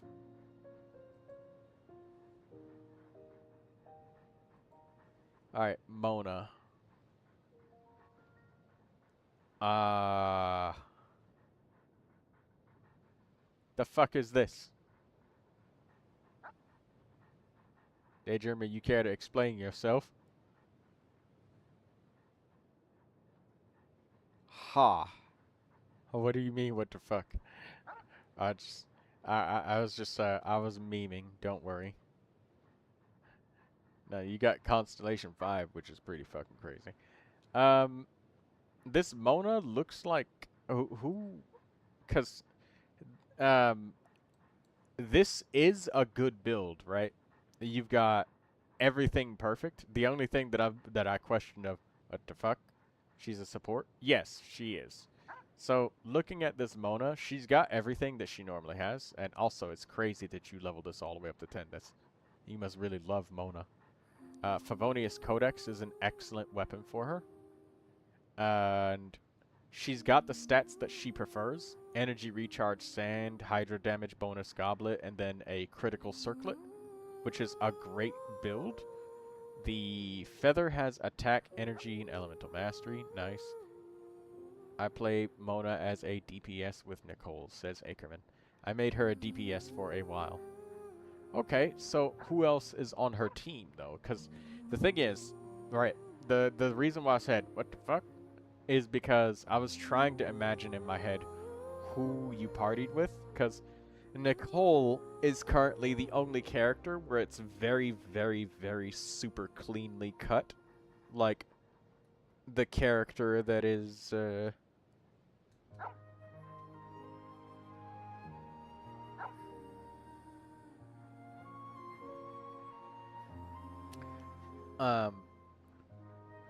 I'm sorry, Nicole is the only character that super clearly uses Celestial Gift. Any other character, it can get pretty complicated, because the Celestial Gift, it only provides the bonus to characters that, like, match the element.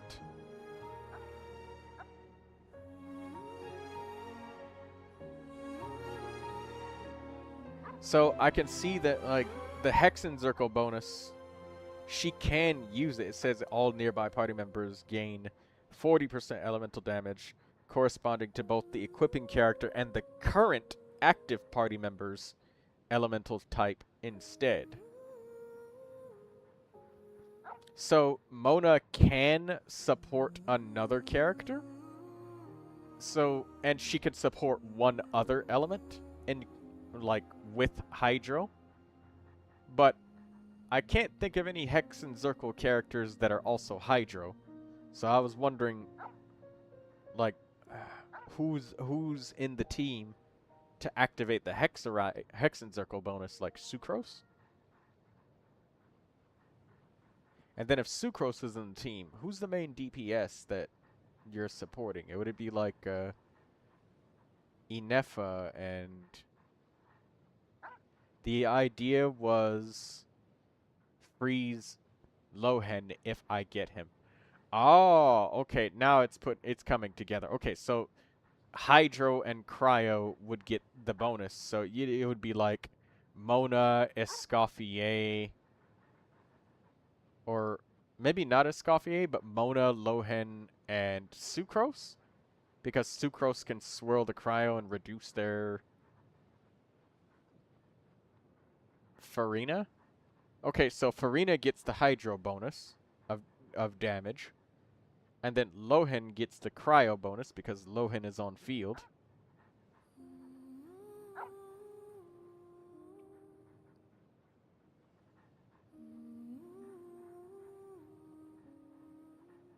Okay, so you would do Lohen. And then Lohen is a Hexenzirkel character, so you don't need Sucrose. So Lohen Mona, Farina, and then Escoffier. Okay, so then yeah, Escoffier would greatly benefit from the cryo damage bonus too. Okay, so this team works.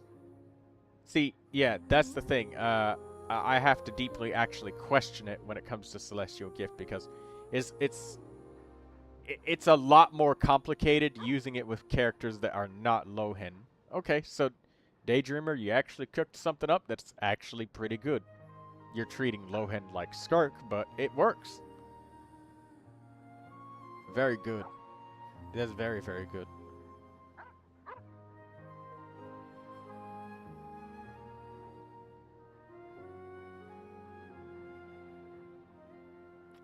You know what? I'll give you an A+, because she's got everything together. Your actual team application of where you're using her makes sense. Celestial Gift does work with Mona, and she is a Hex and Circle character. And she does this Mona, it doesn't have to use, like, Hexerai anymore. She doesn't have to use... Well, she doesn't have to use bullshit anymore, basically. She doesn't have to use 4 pieces of Emblem of Severed Fate or anything like that. She can actually use Celestial Gift. And you might have just convinced me to change my own Mona to Celestial Gift. Assuming that, I feel like it. Which I might. So it's nice. Very good, DD.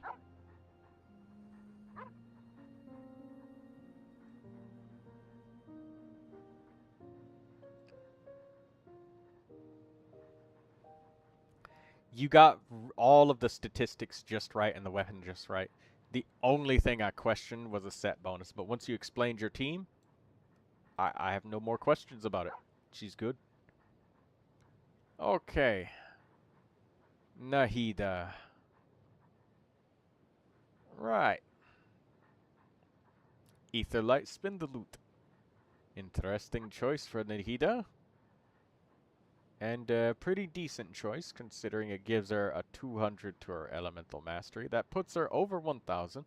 So her Elemental Burst is maxed out on its scaling, and her passive, where she shares 25% of her Elemental Mastery, so she gives 250 to the team. 4 pieces of Deepwood Memories. Deepwood Memories is very popular on Nahida. You got an on-set Elemental Mastery Goblet. You get extra credit for that. Yes, you rolled a bunch of flat defense and flat HP, but Nahida doesn't need a bunch of fucking crit rate and shit. Energy is nice to have with her, though. It's really nice to have, and her energy cost is only 50? I thought Nahida was 60. Okay. Well, 168% might actually be enough, especially if she's in a bloom party. Bloom parties tend to generate a lot of elemental particles very quickly because of the bloom reactions. So you get extra credit for the onset goblet. That makes it a lot easier because that is your hardest piece to find. It's literally like a fucking 1 in 200 chance to find an elemental mastery goblet. And you have an elemental mastery circlet that is offset, but you do have energy recharge on it. I don't know why the energy recharge is not valued with Nahida. Wait, she uses her burst a lot. I swapped the Spindle and Nod Cry craftable with the deer lady. I can't remember her name. Dauma. Yeah, that makes sense because Lauma does Lunar Bloom damage directly. And Nahida doesn't always do Lunar Bloom damage, so it makes sense for you to give her this. Energy and Elemental Mastery combined is decent for Nahida.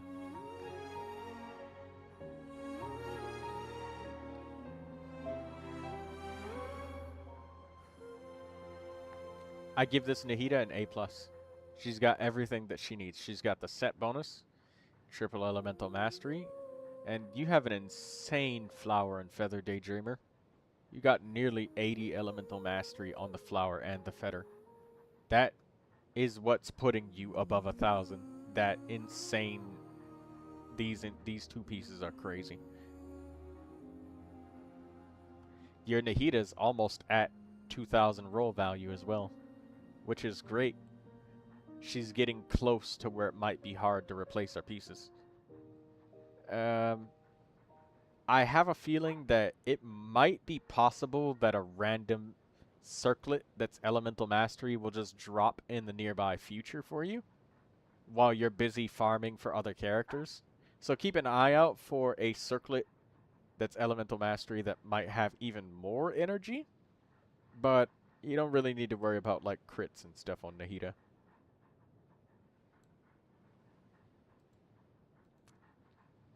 This is nice though. Very good, Didi.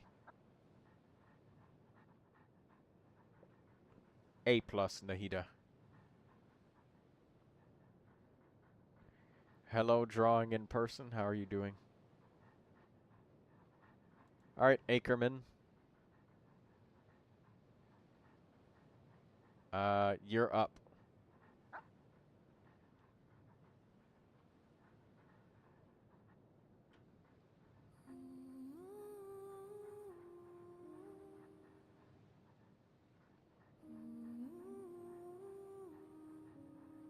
What was your character's, Ackerman?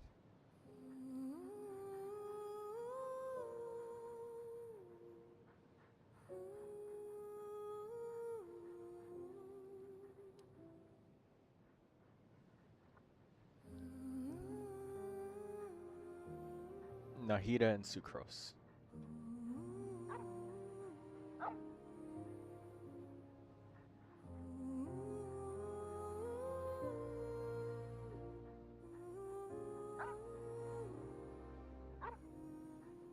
You need help with your Jabai?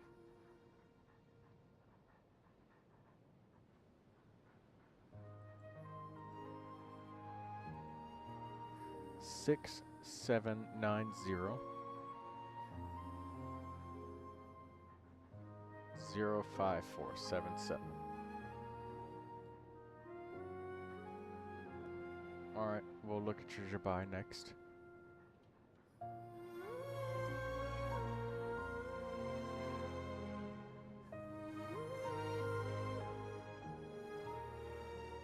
Okay. So, Ackerman. The first thing that I look at with your Nahida, she's level 80, good. Elemental skill and burst are level 8, that's good. What are you... No, hold on, Ackerman. The first thing that... I'd look up your Nahida, and the first thing that comes out of your mouth is, I can explain. Right? What is this? Did I catch you cheating on me or something? Yeah. This Favonius Codex is very questionable. And why do you have a cryo damage bonus goblet? And you only have 2 pieces of Deepwood Memories. Why do you have an attack circlet? Why is your... What? What's...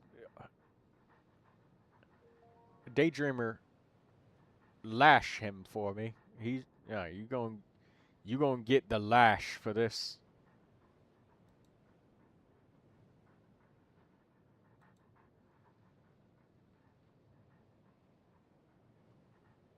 I just refreshed, and it says new. Yeah, Nahida doesn't like cryo damage bonus. No. There's no reason to use cryo damage bonus on Nahida. And if you're gonna tell me, oh, well, I looked up stuff in the beta, and Nahida's gonna do Rhyme Grass. You don't need a cryo damage bonus goblet. And it's on 5 pieces of Deepwood Memories. Fuck out of here with that. You don't have onset elemental mastery? Well, you don't. First of all, the first thing I will say is you don't need this flower. Like, even a flower with double defense and double flat HP would be better than giving Nahida this. It's not 5-piece? Yes, but I know that you have a flower in your inventory. This flower, no matter what the substats are, is never going to be better than giving you a goblet that's elemental mastery. No matter how good these substats are. I use her as a battery in Nefertine.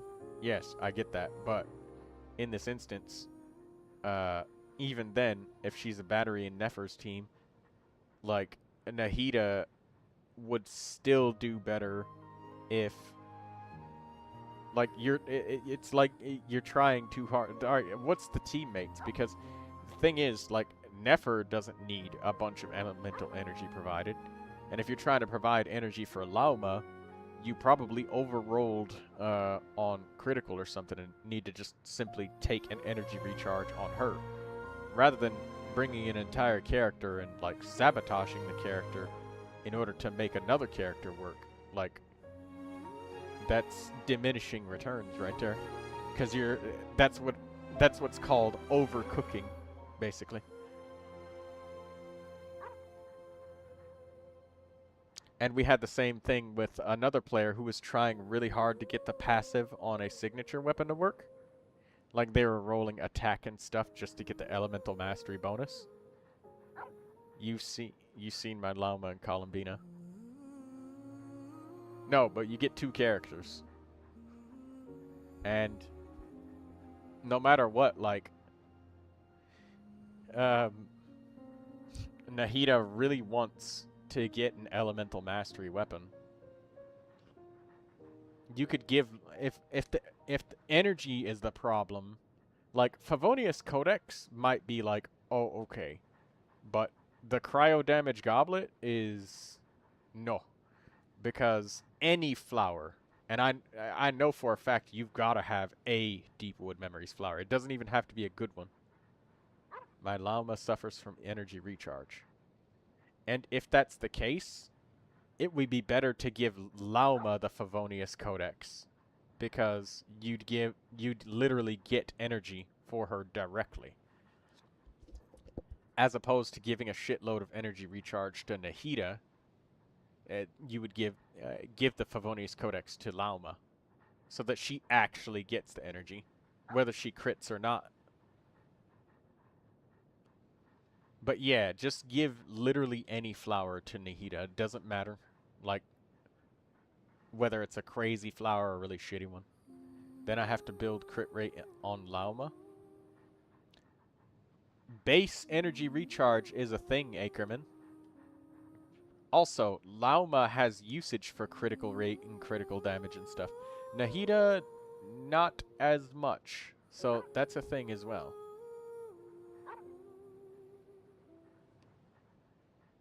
But yeah, like, the damage that Nahida provides simply through her elemental skill and the Dendro application and stuff, because it's a Bloom team, right?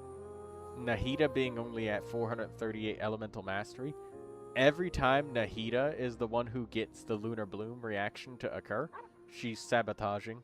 So what should I change? You should probably just straight up give the Favonius Codex to Lauma. Like, if Lauma is having energy problems, most of the time it's most effective to just give that character an energy recharge sand or an energy recharge weapon.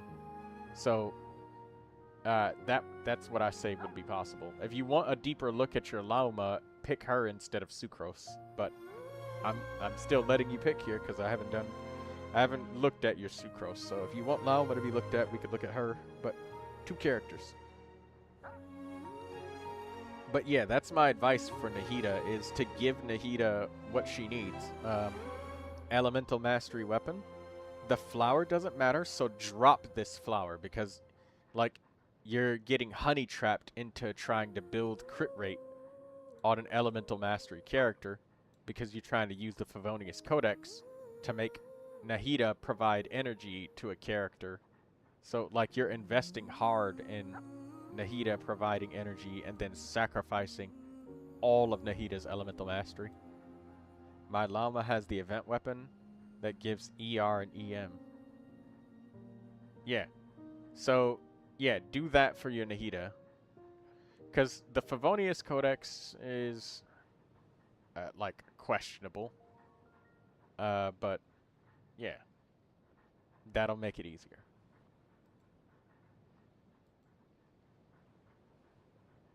Okay. Sucrose has the magic guide. A nice 3-star choice. You got 187 elemental mastery from it. That's good. Very nice start. You got 4 pieces of Viridescent Variner. That's very good. Elemental Mastery Sand, Elemental Mastery Goblet, Elemental Mastery Circlet. Very good. Now, the only thing that I see about your Sucrose that might be like, oh no, is the fact that you have only 110% energy recharge, which kind of sucks. But a weapon like Aetherlight Spindle could fix that, but it's also not crazily necessary for Sucrose to have her Elemental Burst. Just her Elemental skill or just throwing a normal attack is more than enough. The Elemental Burst is just icing on the cake. It's not like an absolute give me, I need it right now. But Sucrose is important to use her burst, like in bosses where, like the fungus, where she needs to group the enemies. But in which case, you wouldn't be using it off cooldown. You'd be using it when she needs to react to a specific mechanic. I only have 1 copy of that weapon. That's okay. Magic Guide is good. Yeah, I know. You only have, because it only, yeah, you only get 1 of them. Another weapon that you can use to somewhat kind of solve Sucrose's energy problems is, again, Sacrificial Fragments. Also, you can do that for Nahida too, because if you have Sacrificial Fragments, I want to show you something. And I'm only doing this because you made me talk for so goddamn long. You don't have it? I know, but I'm going to show you this with Kale for energy purposes. And go to the Radiant Moonfly. Because this is why I use the Sacrificial Bow on Kale.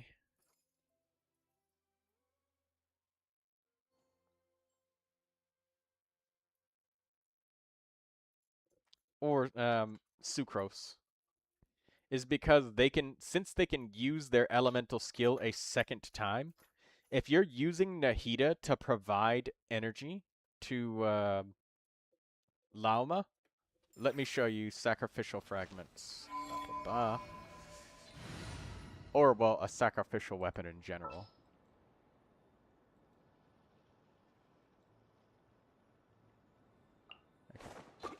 I'll ensure your safety. She have it? No, she has the Favonius bow. Where's somebody with a sacrificial weapon? Oh, you know what?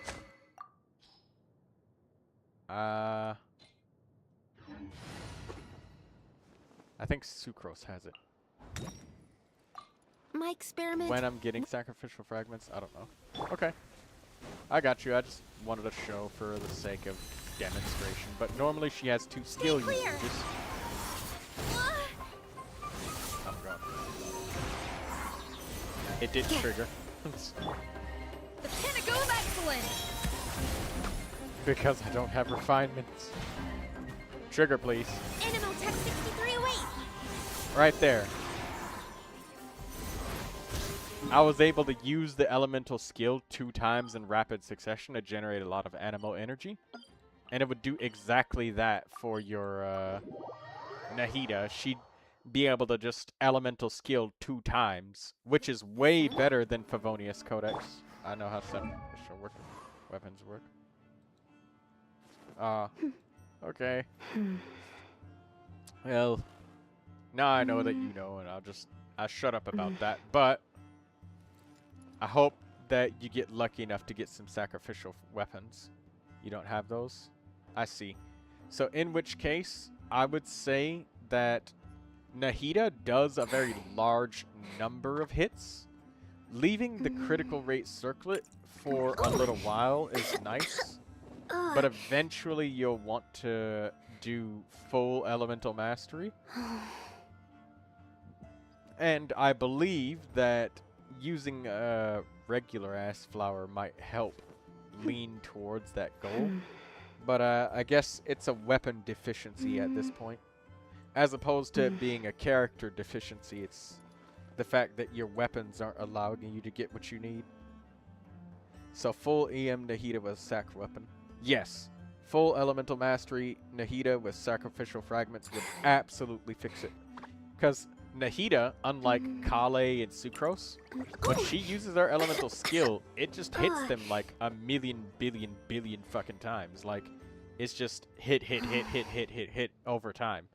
So, like, even if Nahida doesn't get the skill refresh immediately off the first hit, she's gonna get the skill refresh in a couple of seconds after that. Because it's a 40% chance, and if a 40% chance happens, like, every, like, fucking 1 or 2 seconds, it's definitely gonna pop. It definitely will. Oh. Okay, got it. Thanks, man. Yeah.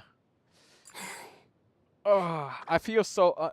you know, this flower might be really good for Tainari, I guess. Oh, well. Your Sucrose is really good, though. I will give your Sucrose a really, really, really solid... Alright, I'd give him... you know what? Generously thought, I'd give this Sucrose a solid A+. Purely because of the fact that Sacrificial Fragments for Sucrose doesn't even give that much more Elemental Mastery. It's like a tiny bit more. Like, maybe 20 more. Guess what I don't have? Tainari. Rest in peace.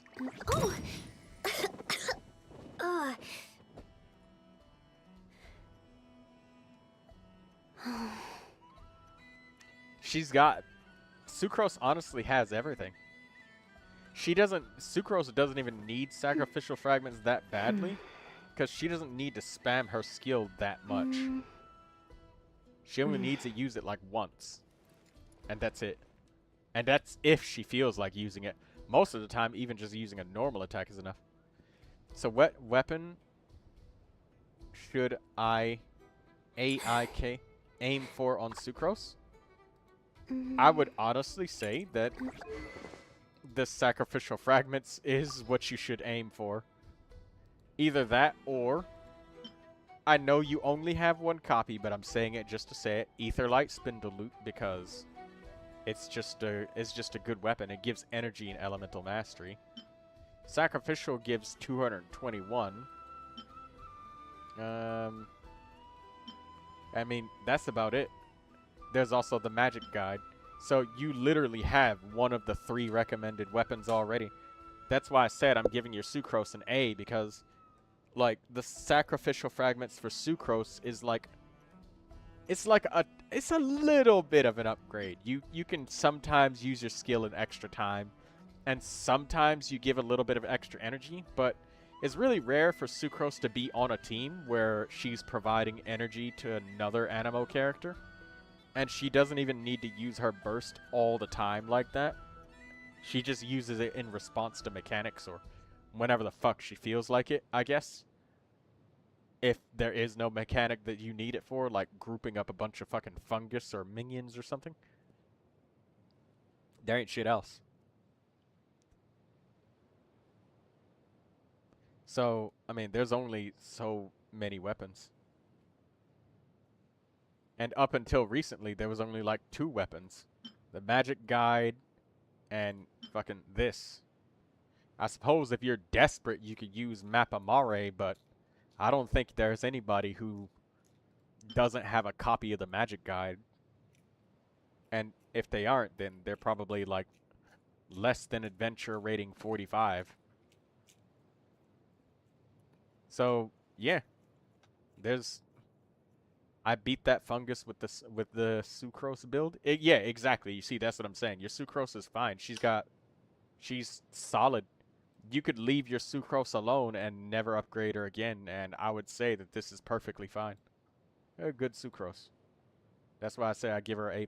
There's nothing else that she needs. You could level up the elemental skill and burst a little bit more if you feel like it, but all of it is just marginal upgrades, I guess? Question mark?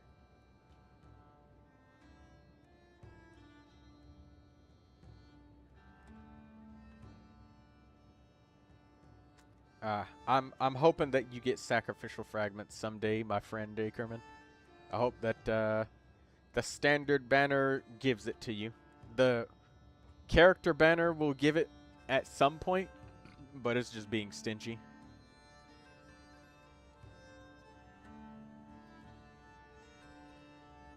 Alright. Anyways, are you still here with us, DIP? Drawing in person? Okay. You're Jibai. Here you go, friend. Let's refresh this and make sure it's up to date. You can have 2 characters, by the way. Your current Nahida just sucks. She will get better.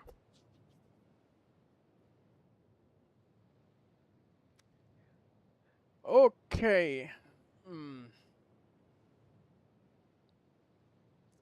Right. So, I see a couple of things.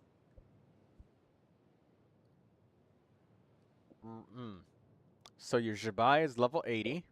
That's good. Levels are very good. They're always good on main DPS characters. Lunar reactions do scale with the character's level, so level 90 is recommended, and I would say it would benefit greatly, but I know how hard it is to get that. Her elemental skill is at level 8, good. Her elemental burst is at level 5, good. That means you have not neglected it. I see this very commonly that people take the Harbinger of Dawn.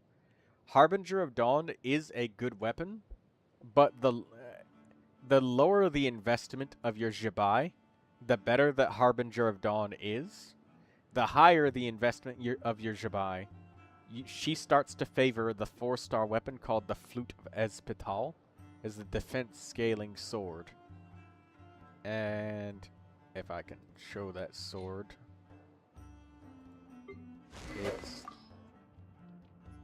is this one right here, Flute of Ezpital. Now, if you can get this to Refinement 5, it gives a total of 104% defense drawing in person. 104% defense is a lot at Refinement 5. That is a stupid amount of defense. Compared to Harbinger of Dawn, which only gives... It gives 46 crit damage and 28 critical rate. If we compare that to, like... you said, wow. Yeah, wow. That's what I mean. Refinement 5 Flute of Ezpital is stronger than the Harbinger of Dawn.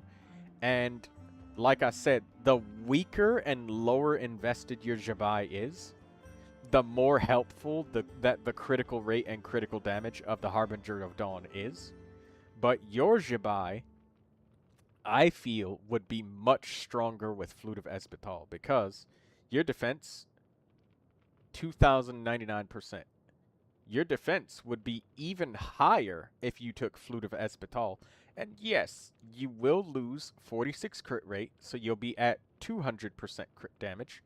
And you'll only you'll lose 28% critical rate. So instead of being at, what, 40, 70, 98, you'll be at 70.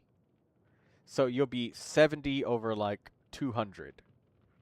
But your defense will be much higher. And I've seen lots of showcases where Jibais with the Flute of Ezpital perform better. And your Jibai, she might have performed really well when you gave her the Harbinger of Dawn, but also noting the fact that if you even get scratched one singular time for any reason, you lose 28 critical rate. That's... Why is this Jibai kind of good? Because it is a good Jibai. Look, she's over 2,000 roll value. And when you're over 2,000, like, the characters get pretty damn good. They're pretty hard to upgrade.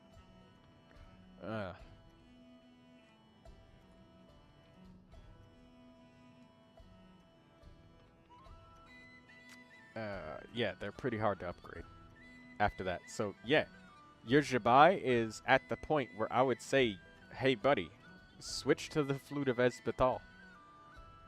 That base damage, because even though you lose a little bit of crit rate and a little bit of crit damage, imagine I think of it like a mathematical equation, right? 10,000 times 1 is 10,000, right?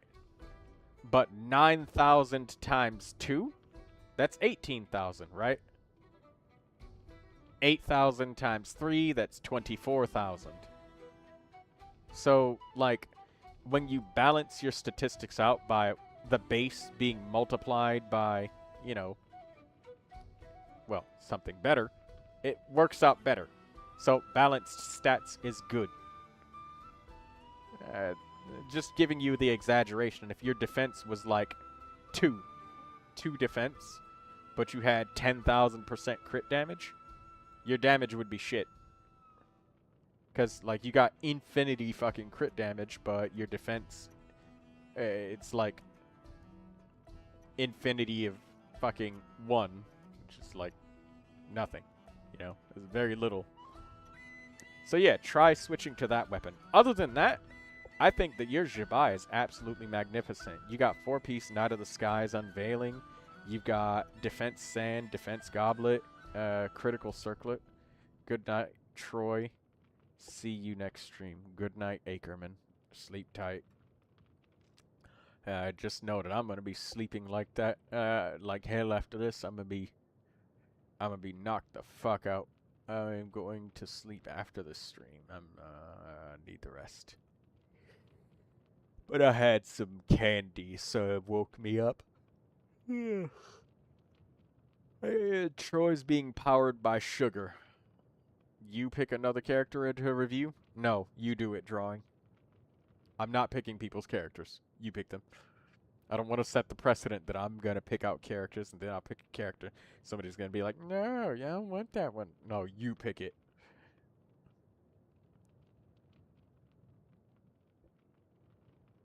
Official. Okay. Yeah. For your Jibai though, to give her a rating, I give you an A+. You have very good artifacts across the board. Even your goblet is a good artifact because you got 2 rolls positively successful on this artifact. You got 2 crit rate rolls. That makes it a good artifact. Even though you might look at it and be like, damn, I rolled attack. This is shit on 2 of my rolls. But you also rolled crit rate on 2 of your rolls. You got half, you know? Half is fair. Especially considering that, like, critical rate is literally 1 roll. So it was a 1 in 4 chance. So you actually got kind of lucky on that goblet, to be honest. But it's still a good goblet. And it's probably going to be difficult to replace. So you get a thumbs up for this one. Okay?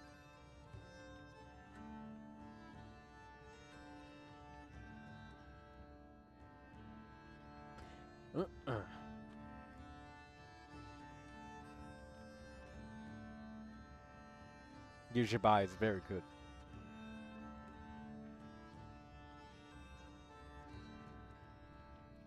Official. Okay, official. Level 70, interesting.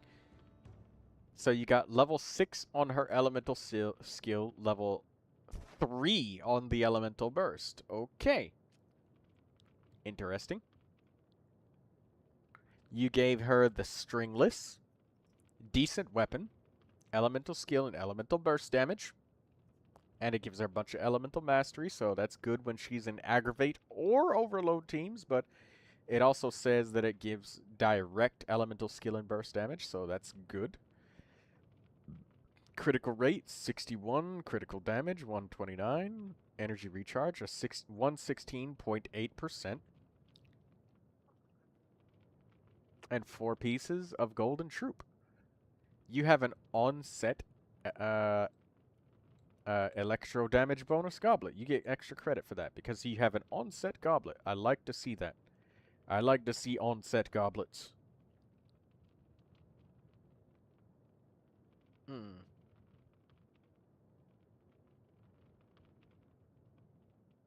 The sand attack, critical rate circlet. This is a very good official. Now, for your official, I'd probably give her an A-.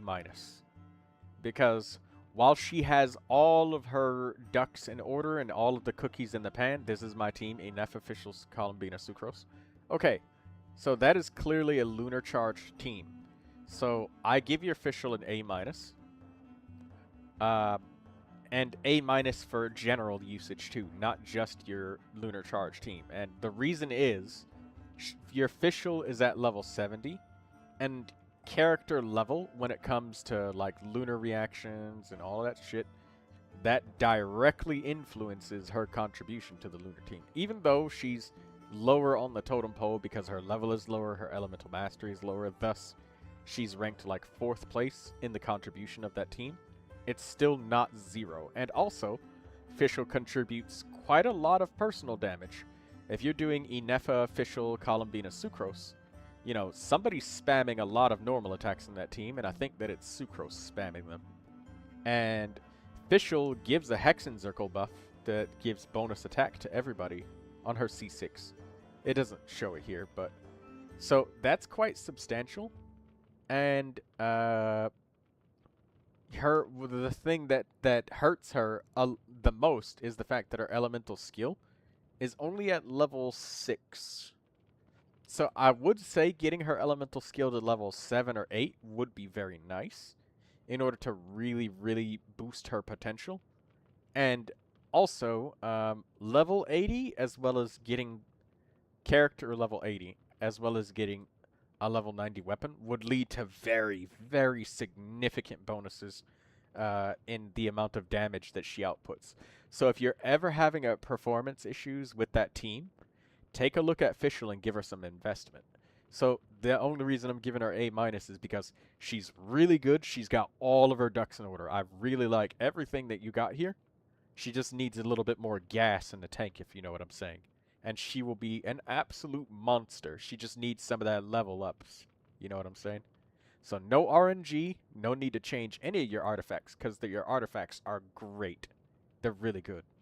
All of your artifacts are really good. And the tiny amount of elemental mastery she got, the little 167, is nice. It really helps out in the lunar charge team. I'd say it's absolutely glorious.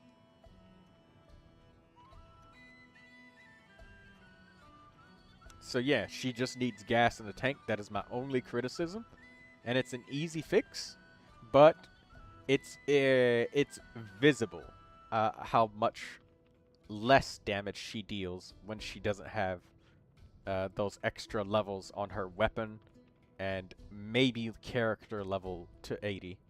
You got a lot of constant. You got her all the way up to C6 too, so you're really, really going to feel it when you juice Fischl up a little bit more. She'll probably be in the top 1%. She's already at top 13% because of her artifacts. So this is a juiced Fischl. Very good drawing in person. You got a good Fischl. She just needs some more juice. You did a good job with her. You should be proud of your Fischl. And your Jabai. Your Jabai gets an A+, your Fischl gets an A-. Alright. That was a lot of character reviews. Let's close this for now.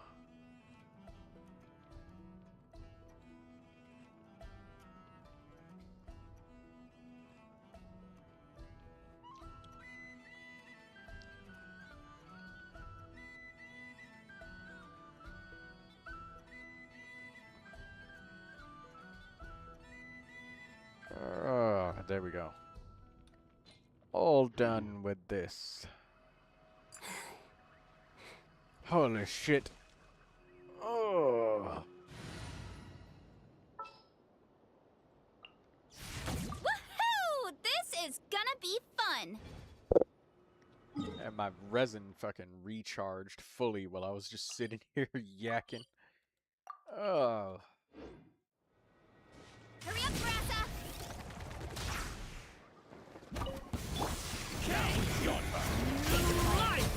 Leave it. Settle down.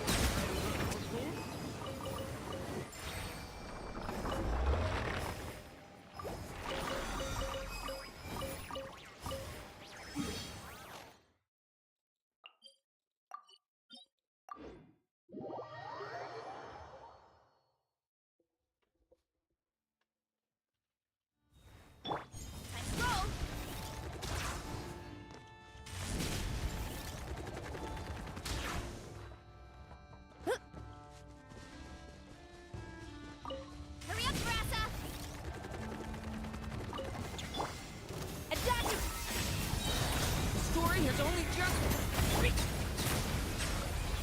force offer.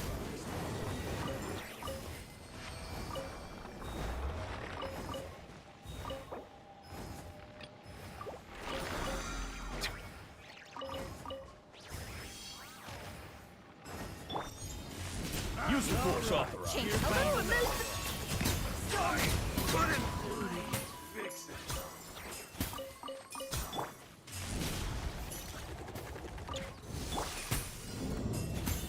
a burst of flavor. Story has only just Silence.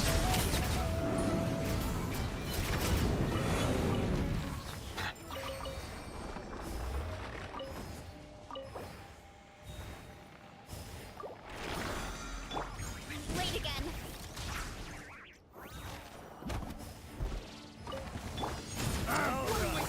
Settle down. Yourself.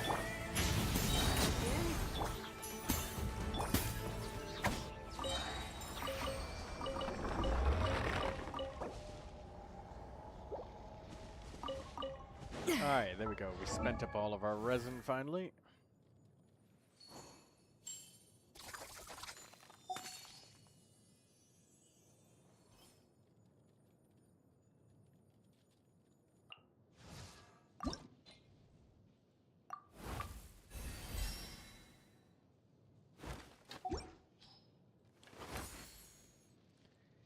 I've got how many more characters to level up to 90? 5, 10, 15, 20,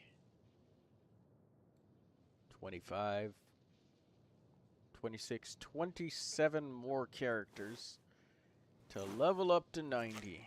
Ah, damn.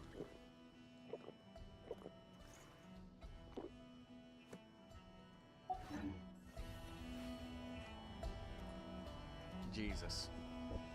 Oh, that's gonna be so much work. I'm fucking tired of this Lily Astral Wonderland thing. It just keeps refreshing, man. It's a daily. 3 Wonderland stages and 2 popular stages every fucking... God.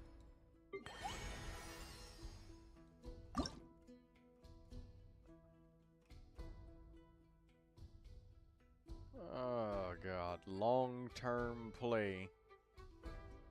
Oh my god, somebody made Flappy Birds, but it's Flappy Linnea. Oh my god. Time stop photography.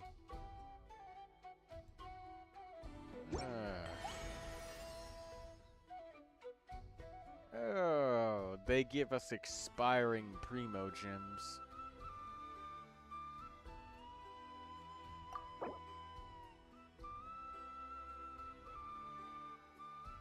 I have so little Animo gems and like 6 Animo characters to build. Daydreamer? Don't even joke with me about that shit. My god, my Animo crystals were getting drained like nobody's business. I felt the same way, DD. And I started to realize just how few bosses give Animo crystals. I had to use some of my star glitter to, I had to use some of my star glitter, or stardust, dust of Azoth. I had to buy some of that. I have 4 to level, and I have already leveled the others. Yeah. Animo crystals, there's so few bosses that give Animo crystals. And then the bosses that the Animo characters need don't even give Animo crystals, which is it's disgusting.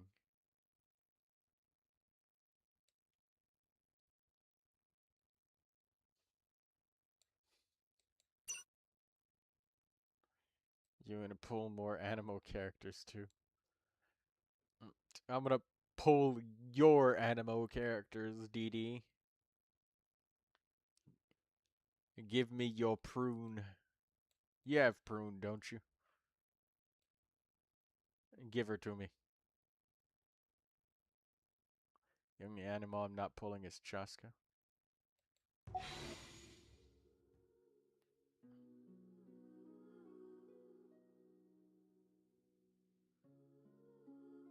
I bet I have only one prune. Who are you trading?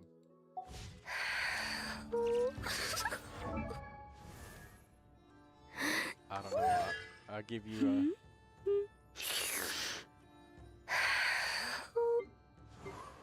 I'll give you one of my Aoife copies or something. I give you a Langyan copy. You want a Farazan copy? I got about a fucking billion Farazan copies. Give me one of your Durins? That's not fair. One Durin? A whole entire Durin for one prune? That's not fair.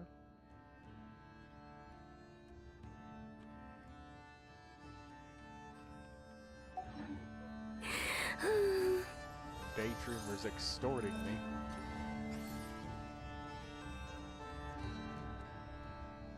You have many Durins. I'm losing my only prune. I think that's fair. Hurry up, Marissa! Alright, you only have one copy of prune. Right. Well, how about we do this? You team up with me, and then we'll go rob Beauregard for his prune. Like, you get his arms, I'll get his legs, and we'll just go through his pockets, take his prune, and then leave. I think it's a good deal for us. Gotta steer clear of other people. Get back on track.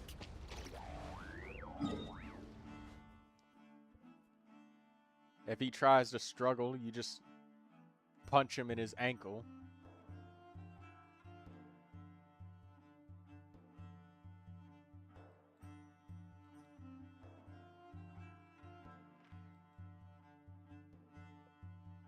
And then if he threatens to scream, like, I'll threaten him by telling him that I'll eat pizza while menacingly staring at him, except I'm eating it from the crust side first.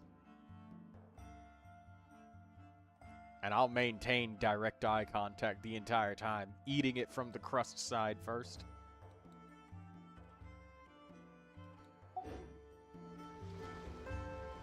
I'll eat chocolate menacingly at him. Yeah. Oh yeah, both of us will bite the Kit Kat bar in the center without breaking off the individual pieces. That'll drive him fucking crazy.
Strength is one of those things where you gotta use it or lose it. So, wanna train with me sometime?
There's a lot that goes into managing an orchard. Watering, weeding, fertilizing the soil, making sure the temperature is right. But most importantly... I'm just messing with ZZ. You have to keep...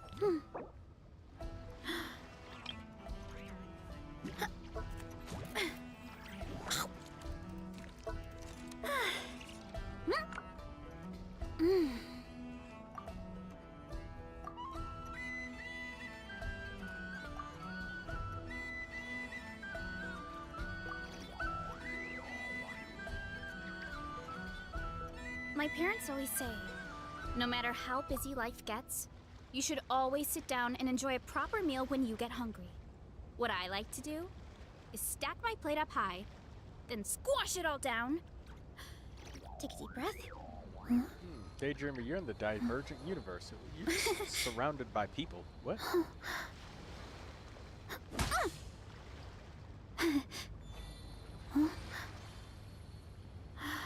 The Herta and Naxa Sunday Dunhug.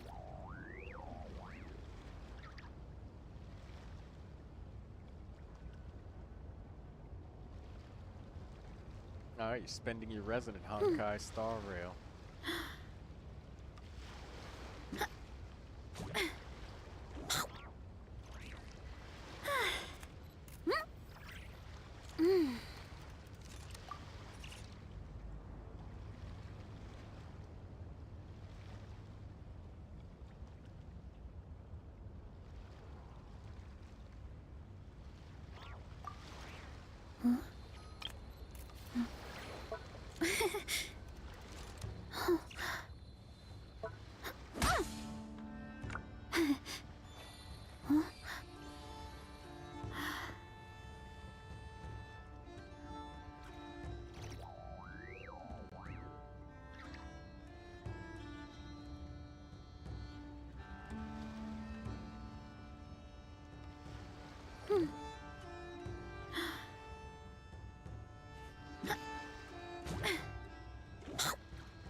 Strength is one of those things where you gotta use it or lose it.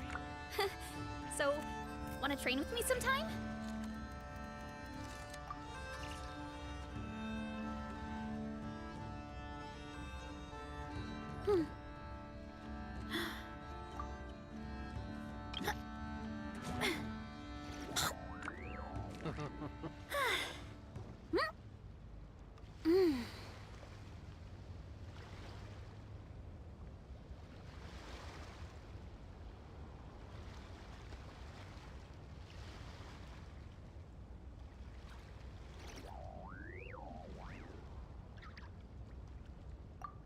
There's a lot that goes into managing an orchard.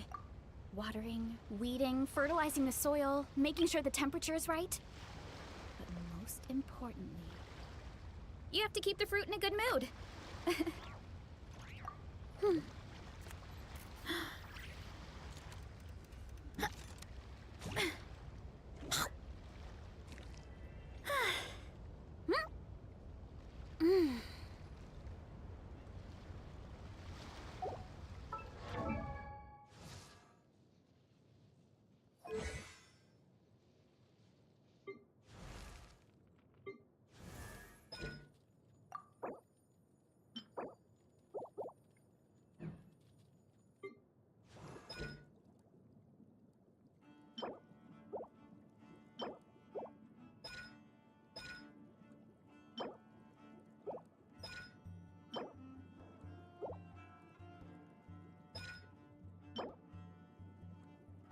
Oh shit, let's craft 12 of these.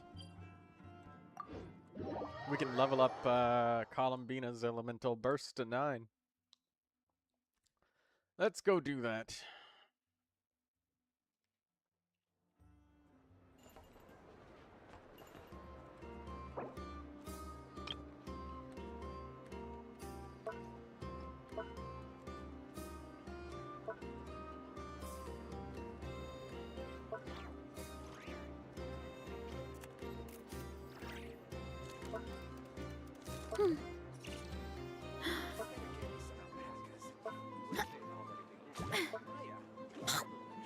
This land holds nothing but promise for adventurers from all walks of life. Wouldn't you agree?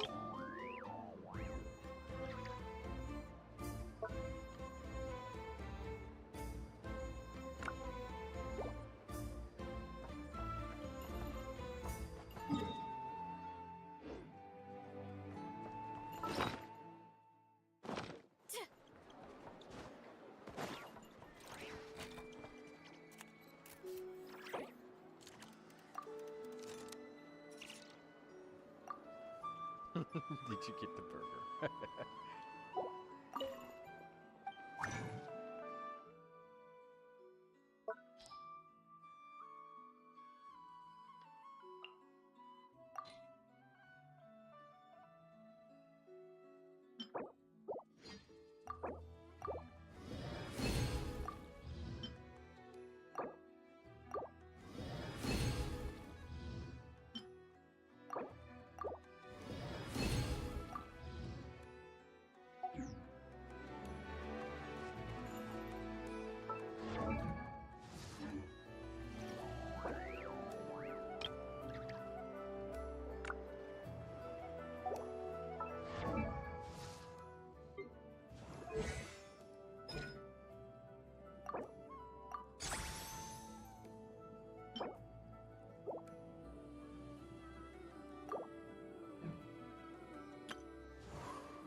Mizuki, we don't have enough of those. We don't have enough of those. Because we can only craft 8 of them.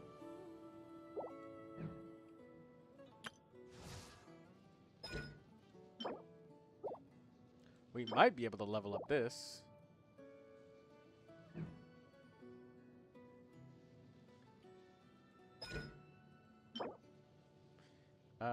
Philosophies of prosperity. Ka-ching. Alright, let's My get our parents elemental always burst say, leveled no up. matter how...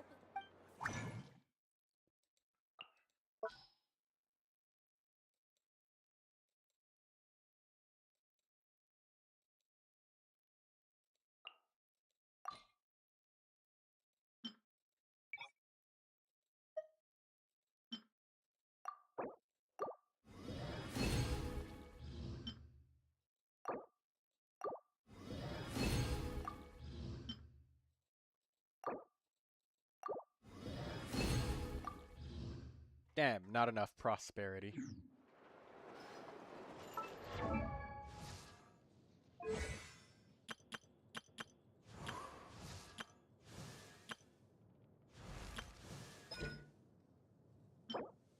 Admonition, we got none, nothing.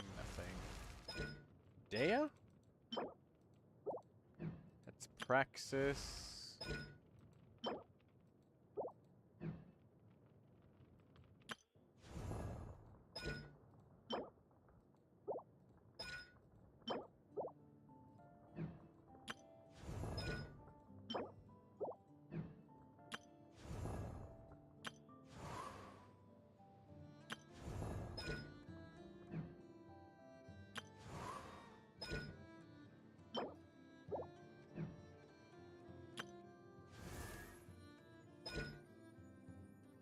Teachings of Ballad, not enough.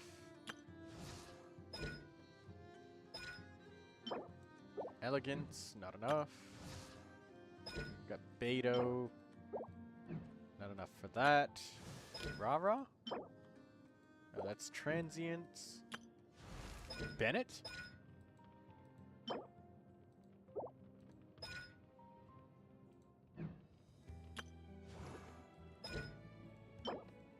Mona. She's Ballad. It's Resistance. Ingenuity.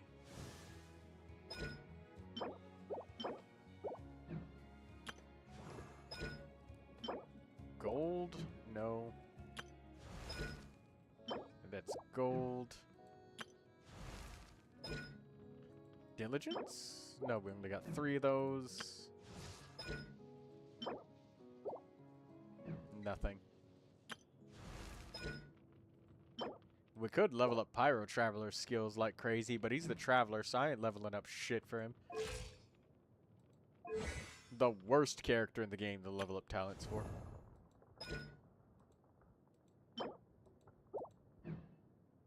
Actually, the only character where it's bad to level up talents. I changed my mind.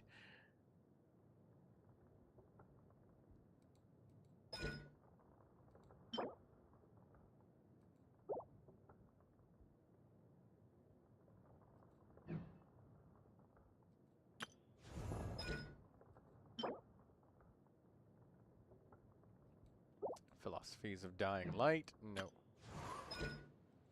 Yehoda. Teachings of Vagrancy. We can get Yehoda to double 9s. Let's do that.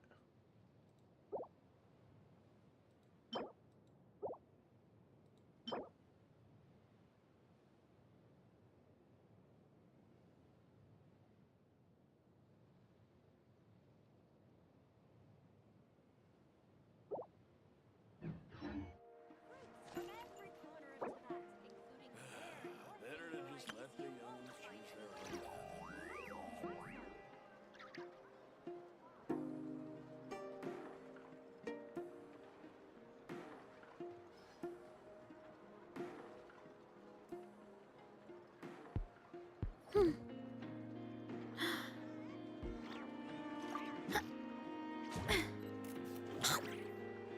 The kids come over today. I think I'll give them these toys. Better to just let the youngins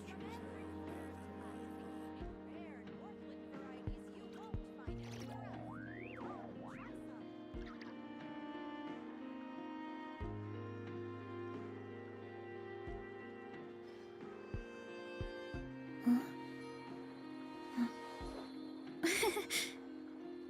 The kids come over again today. I'll give them these toys. Better to just let the youngins choose their own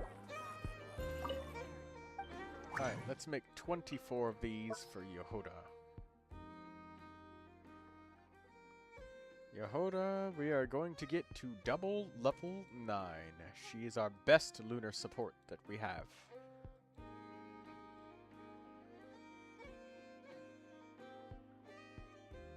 Where is she?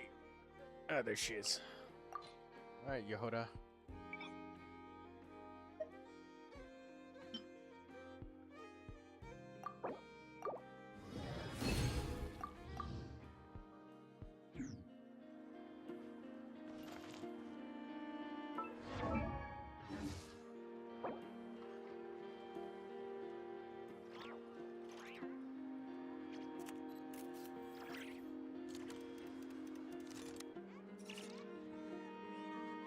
There's a lot that goes into managing an orchard. Watering, weeding, fertilizing the soil, making sure the temperature is right. And most importantly, you have to keep the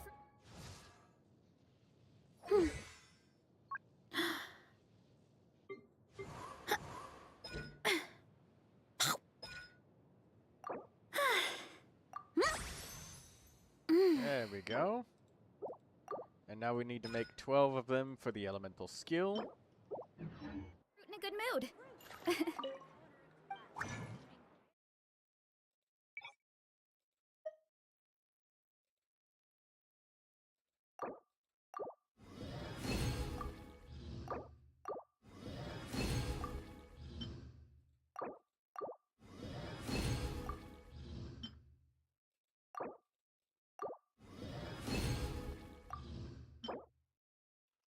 Alright, we got enough. Now Yehoda's skills shall be maxed.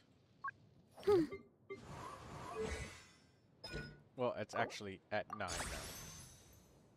There we go.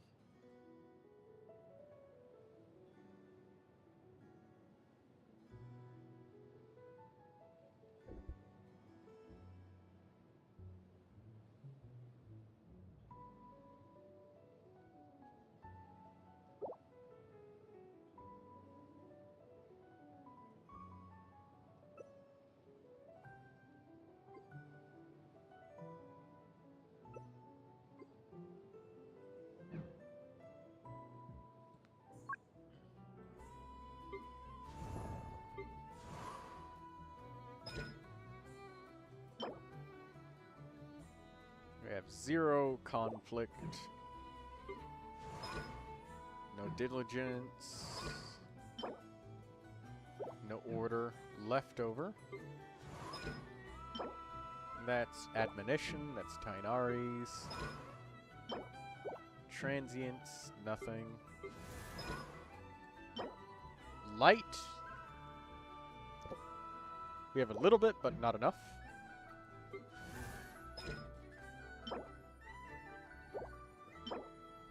Fremine. We can only craft 2 justice.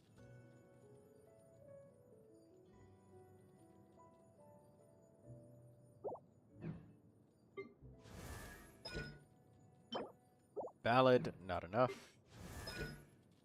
Freedom. We have 1.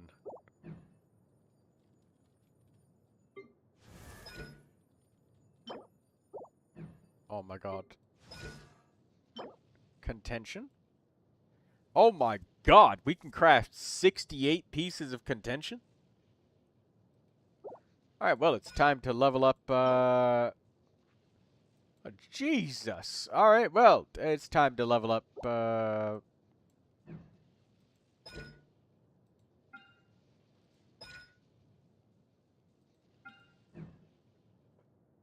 Eon-san? Yeah, this is enough to get Eon-san maxed out.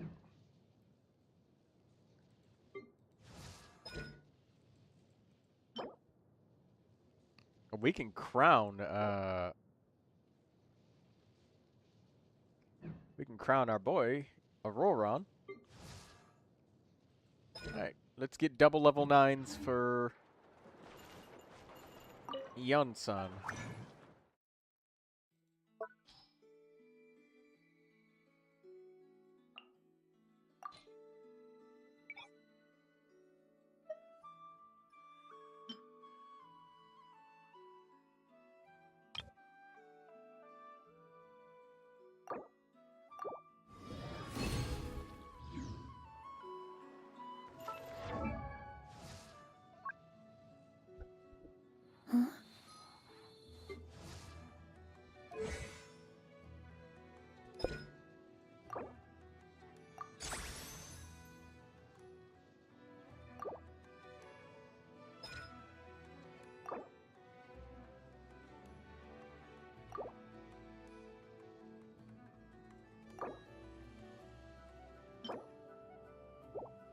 Alright, let's craft what we need for level 9 on the elemental skill.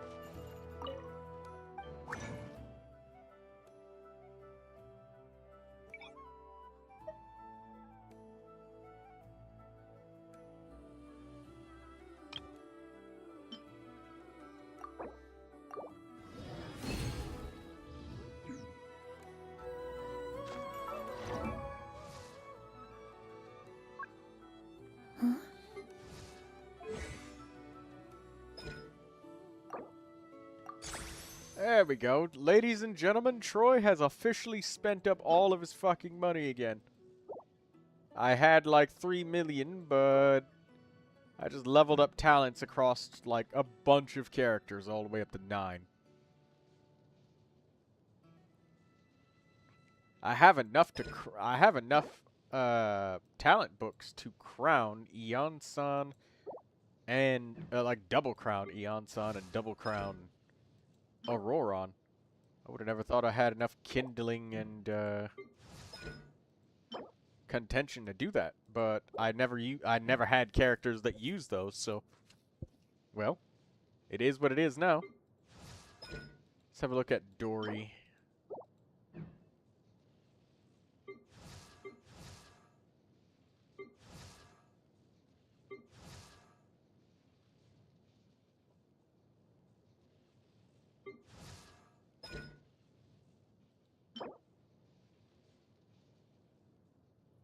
I've got 48 crowns. You know, I think I might go across a bunch of characters and just like crown one thing on every character. So that way the crowns are spread out really, really nicely. Like a crown on Eon-san's elemental burst, but not her skill. Crown on Auroron's burst, but not his skill.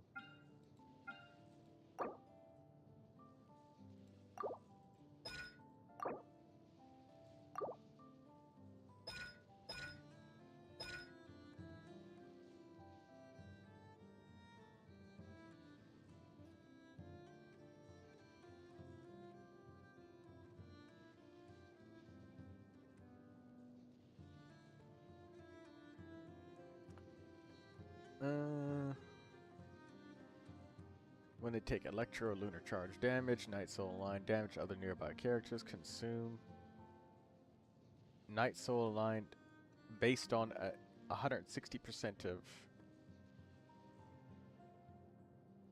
of. Okay, at most 4 nearby opponents.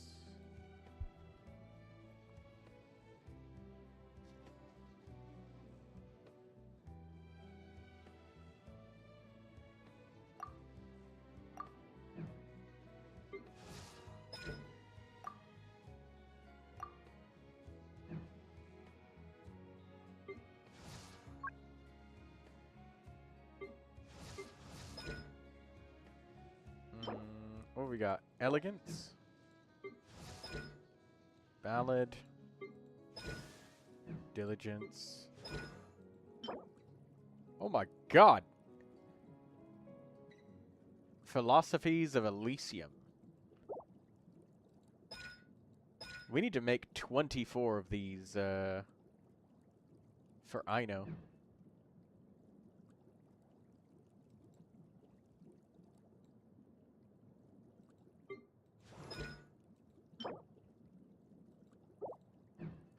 So, Ino,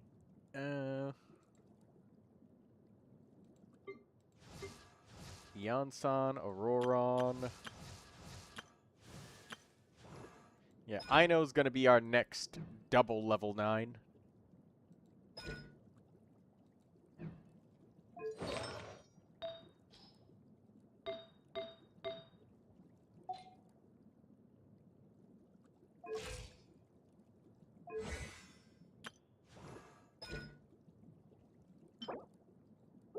More admonition.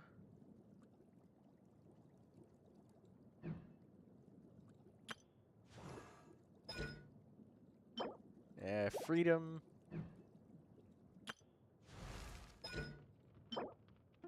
Prosperity. It's order. I believe it was gold for her. Yeah, it's gold. Freedom for you. Okay. Ino is our next character level up.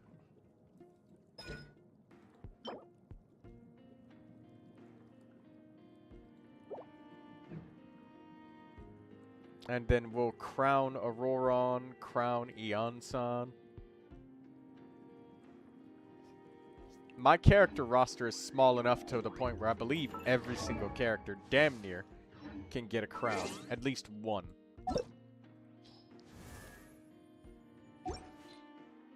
How many characters do I have total?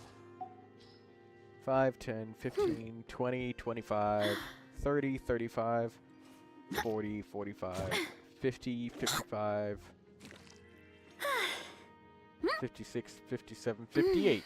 I have exactly 58 characters, and I also have exactly 58 crowns.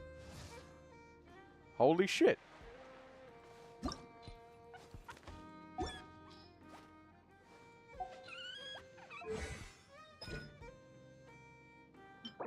No, I have 48 crowns.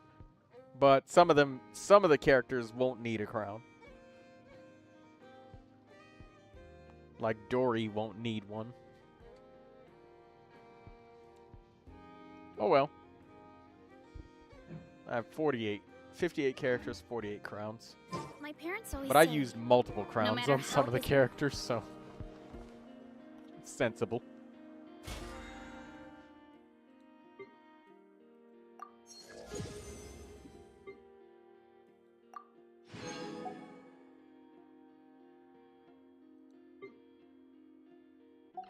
Know of any new orchestral pieces? I like to swap out the background music in the kitchen once in a while.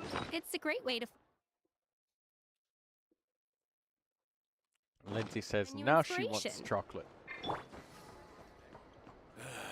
Better to just let the young.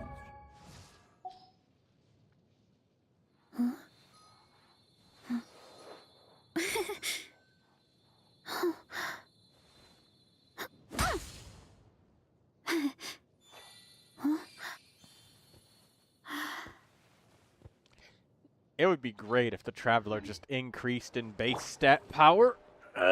with all of the talents across every element that you leveled up with them. That would be great. I'd level the hell out of Traveler if that was the case, but it's not. I know that usually I would go for about 10 minutes longer, but I have nothing else to do. I literally just now looked through all of my characters. I've barely done anything. I feel like I've barely done anything this entire stream. But at the same time, I'm so tired because I felt like I did so much. But I've barely done anything in Genshin. I just did like 2 hours of character reviews, and then I just looked through all of my own characters and spent up my money. I have 179,000 Mora left, down from 3 million. And that's because I leveled Columbina to 9 and 9. So Columbina is at Elemental Skill and Burst 9. Her normal attack is level 8. That's wonderful for Columbina. And then we leveled Eon-san to level 9 and 9. Because she was 8 and 8. So double 9s for Eon-san. Auroron we may potentially give a crown to.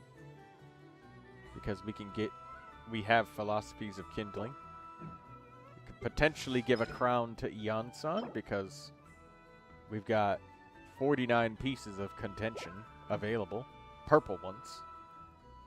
And then Aino shall be next.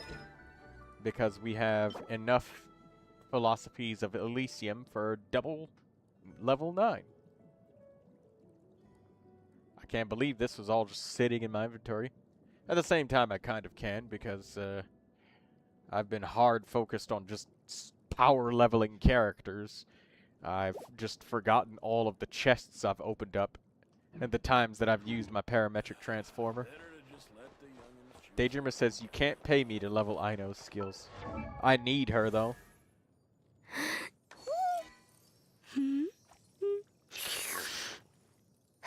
To be fair, Aino is pretty decent off-field Hydro, you know? She's okay.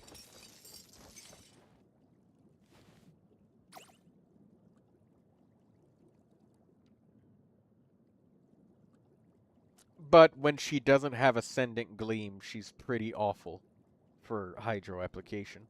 She's not great.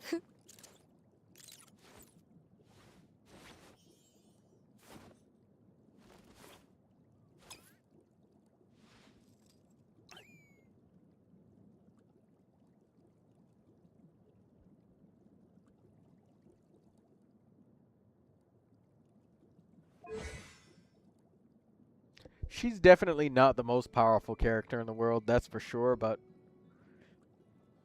when you have a very small roster, you have the room to give the characters attention. As for you, Daydreamer, like, you've got fucking a billion more characters than I do. Holy shit. So I do not envy the fact that, you probably can't be bothered with Aino. Daydreamer says I've been pulling for years. I've been saving for years. My Primogems remain undrained, Daydreamer. Meanwhile, you just taunt me because, like, haha, I drained your Primogems for Escoffier. Take that, Troy. I fucking knew exactly. You complain a lot. What do you mean I complain a lot?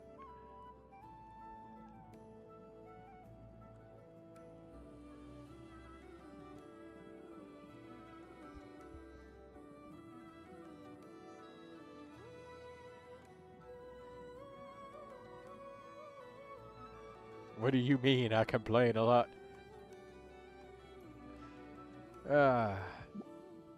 You set the pay to make me pull and get upset when you pull.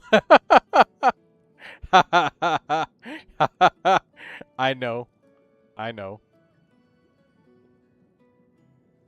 Don't. Why do you have to call me out like that, Daydreamer? Why can't you just let me be blatantly contradictory and then at the same time deny it immediately afterwards? How come you can't just let me do that?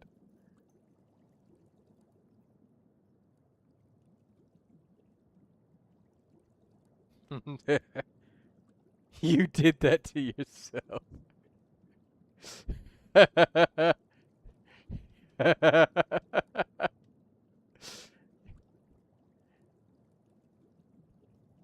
Okay, fine. All right. Well, my Primogems as of this moment remain undrained. I knew you were gonna immediately fucking say something. I knew you weren't gonna hesitate to burst my fucking hole. I wonder what will be in the abyss. Daydreamer, take a look at the spoiler channel. Somebody posted what the next abyss should be. I didn't look too closely at it. I saw the secret source automaton is in there. And of course they want to fucking put that thing in there. They love... MiHoYo just fucking loves that enemy. I fucking hate it. It's 30 seconds of invulnerability, that fucking boss. So you really, in reality, only have 1 minute to kill the goddamn thing.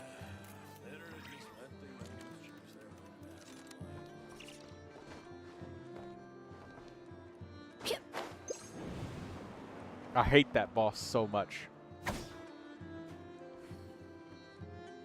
This abyss looks like shit. Doesn't it always, Daydreamer? If the kids come over again today, I think I'll give them these toys. Better to just let the youngins choose their own path in life,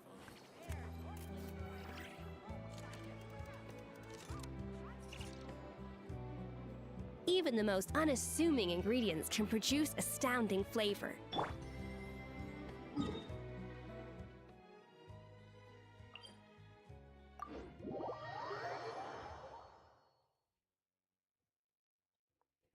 At least this abyss, I used one team each side the entire way.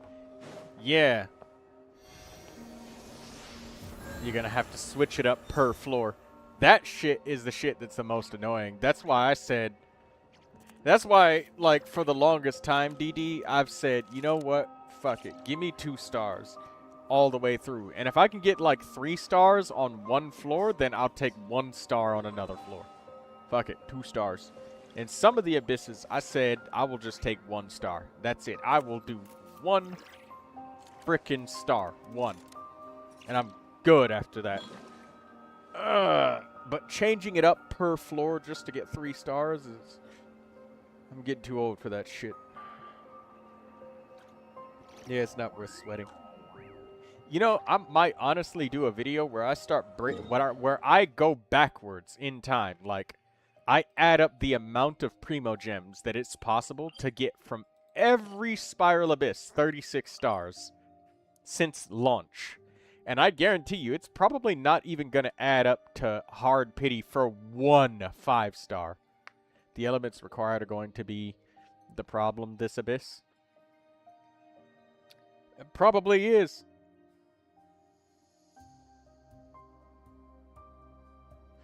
But yeah, that's what I'm going to do. And I'm going to see, like, how the level of cost. Because, like, honestly, when I think about it, like, you know, when you get pressured to pull characters for the Spiral Abyss, how many Primogems does it actually give us back, you know? You miss out on maybe about 100 Primogems per month. And the game's been out for 5 years. That's only 1,200 Primogems a year. That's not even a full 10 pull for a year. So yeah, I am actually right. If you stretch it across 5 years of playing this game, it's not even enough Primogems to have paid for 1 character. Sweating for 36 stars. Versus getting only 33. Like, who brought the Abyss Lector to the Abyss parties? He needs to get fired. I'll be right back in just a second, and I'll be back to spend my Primogems, or not Primogems, my resin, and then, I don't know, maybe end the stream after that? I don't know, give it like a couple more minutes for no reason. It's about bragging rights, pretty much. Yeah, how much can we give you something while still giving you nothing? I'm tired of that gaming philosophy.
Alright, I'm back.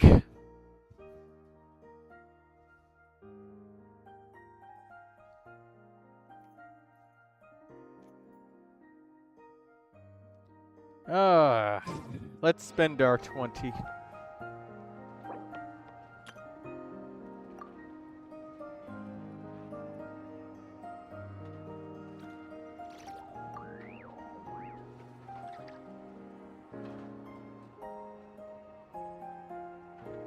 Melusines are beautiful creatures.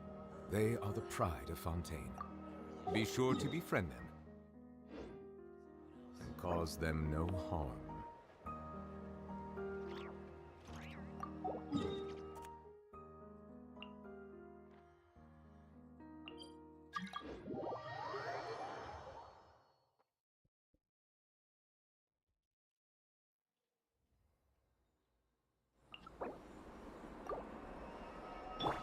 Hurry up, Brassa!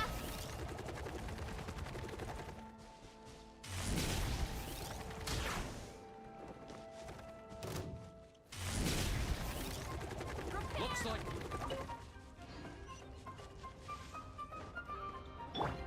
the story has only just begun. Leave it to me.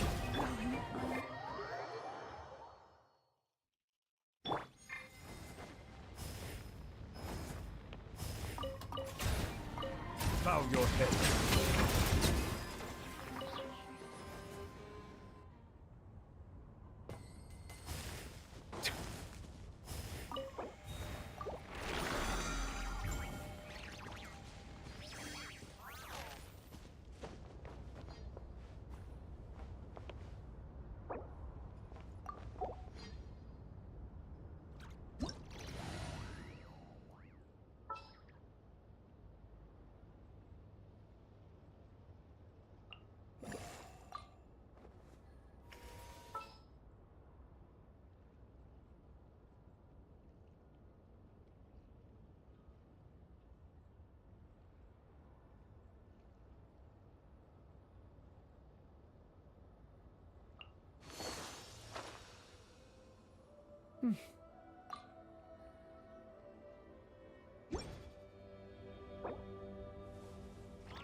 Hey, oh, I don't know.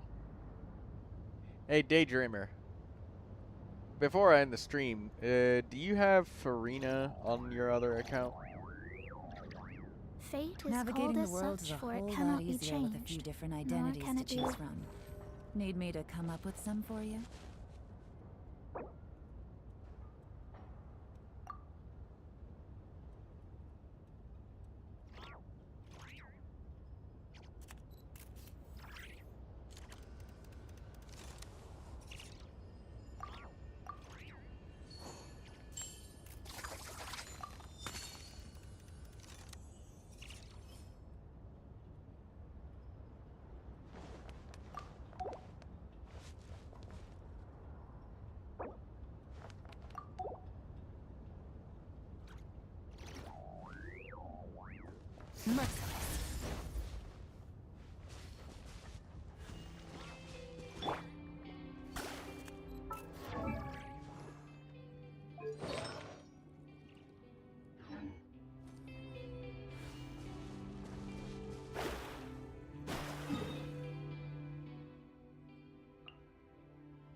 Delve into destiny.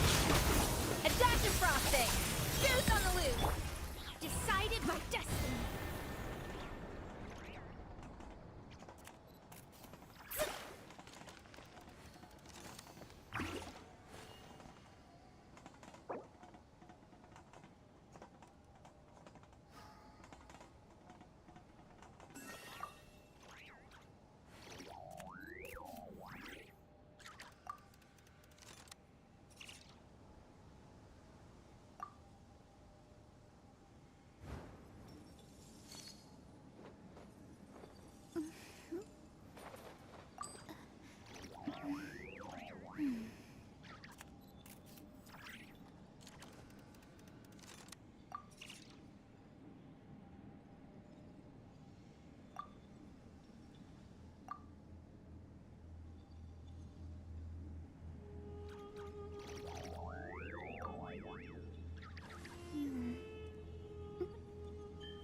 Daydreamer says, I remember when floor 12 had no buffs. Yes, and I told everybody. I was saying floor 12 getting buffs.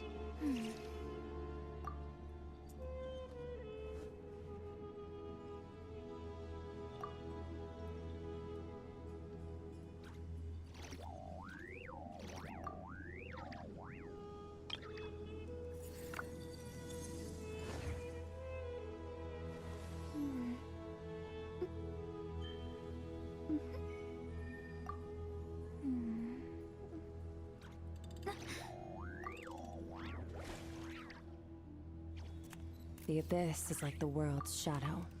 It's always there, and it will never perish.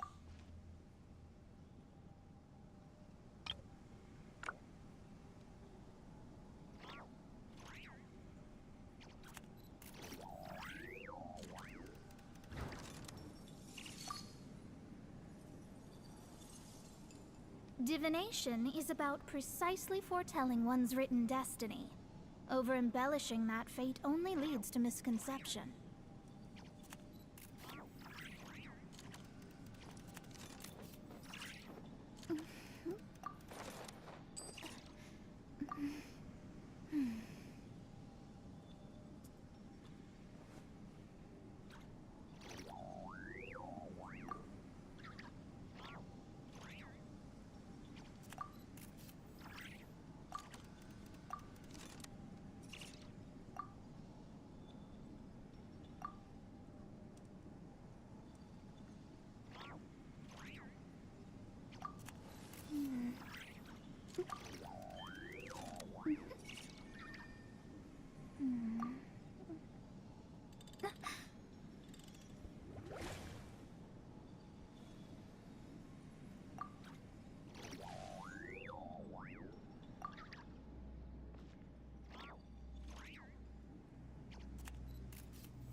Fate is called as such, for it cannot be changed, nor can it be reversed. It can only but be accepted. Where do we come from? And where are we going?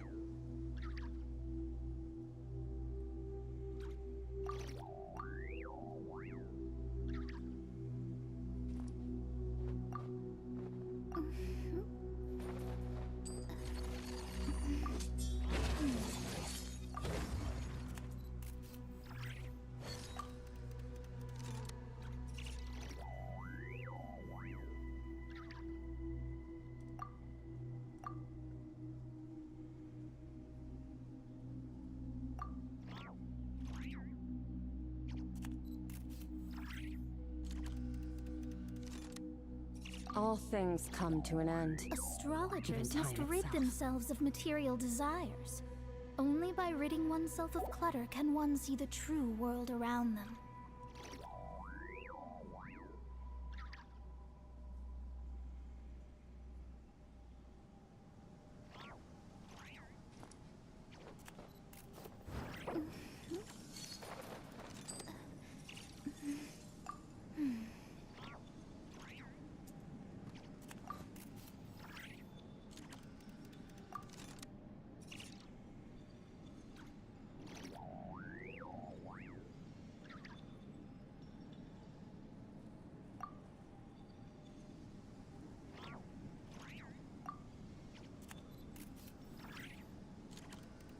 Divination is about precisely foretelling one's written destiny. Over-embellishing that fate only leads to misconception.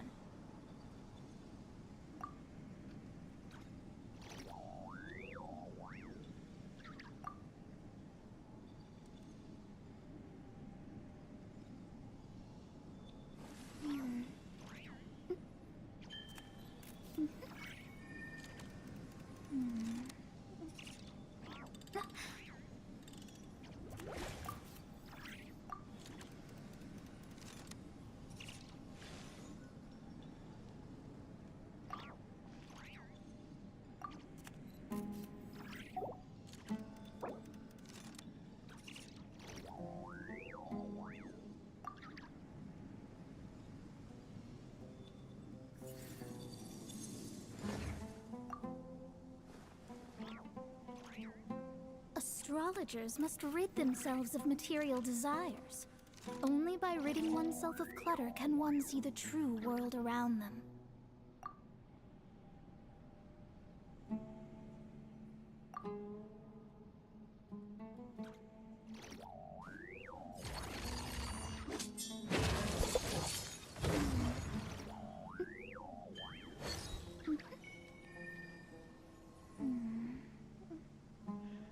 Alright.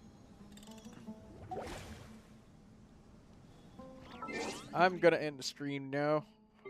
I'll see everybody later. Good night. Sleep tight. Sleep well, says Daydreamer. Thank you, DD. I will.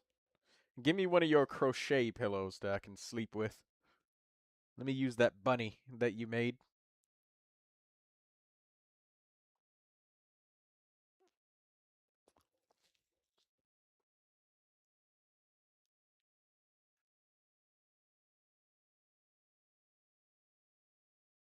No, my bunny is so comfy. Alright, give me something else then.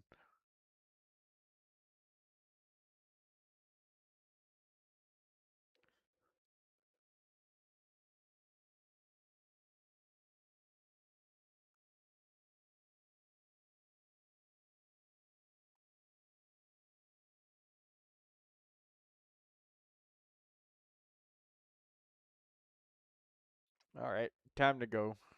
See you later. Thank you everybody for watching. Good night, Daydreamer.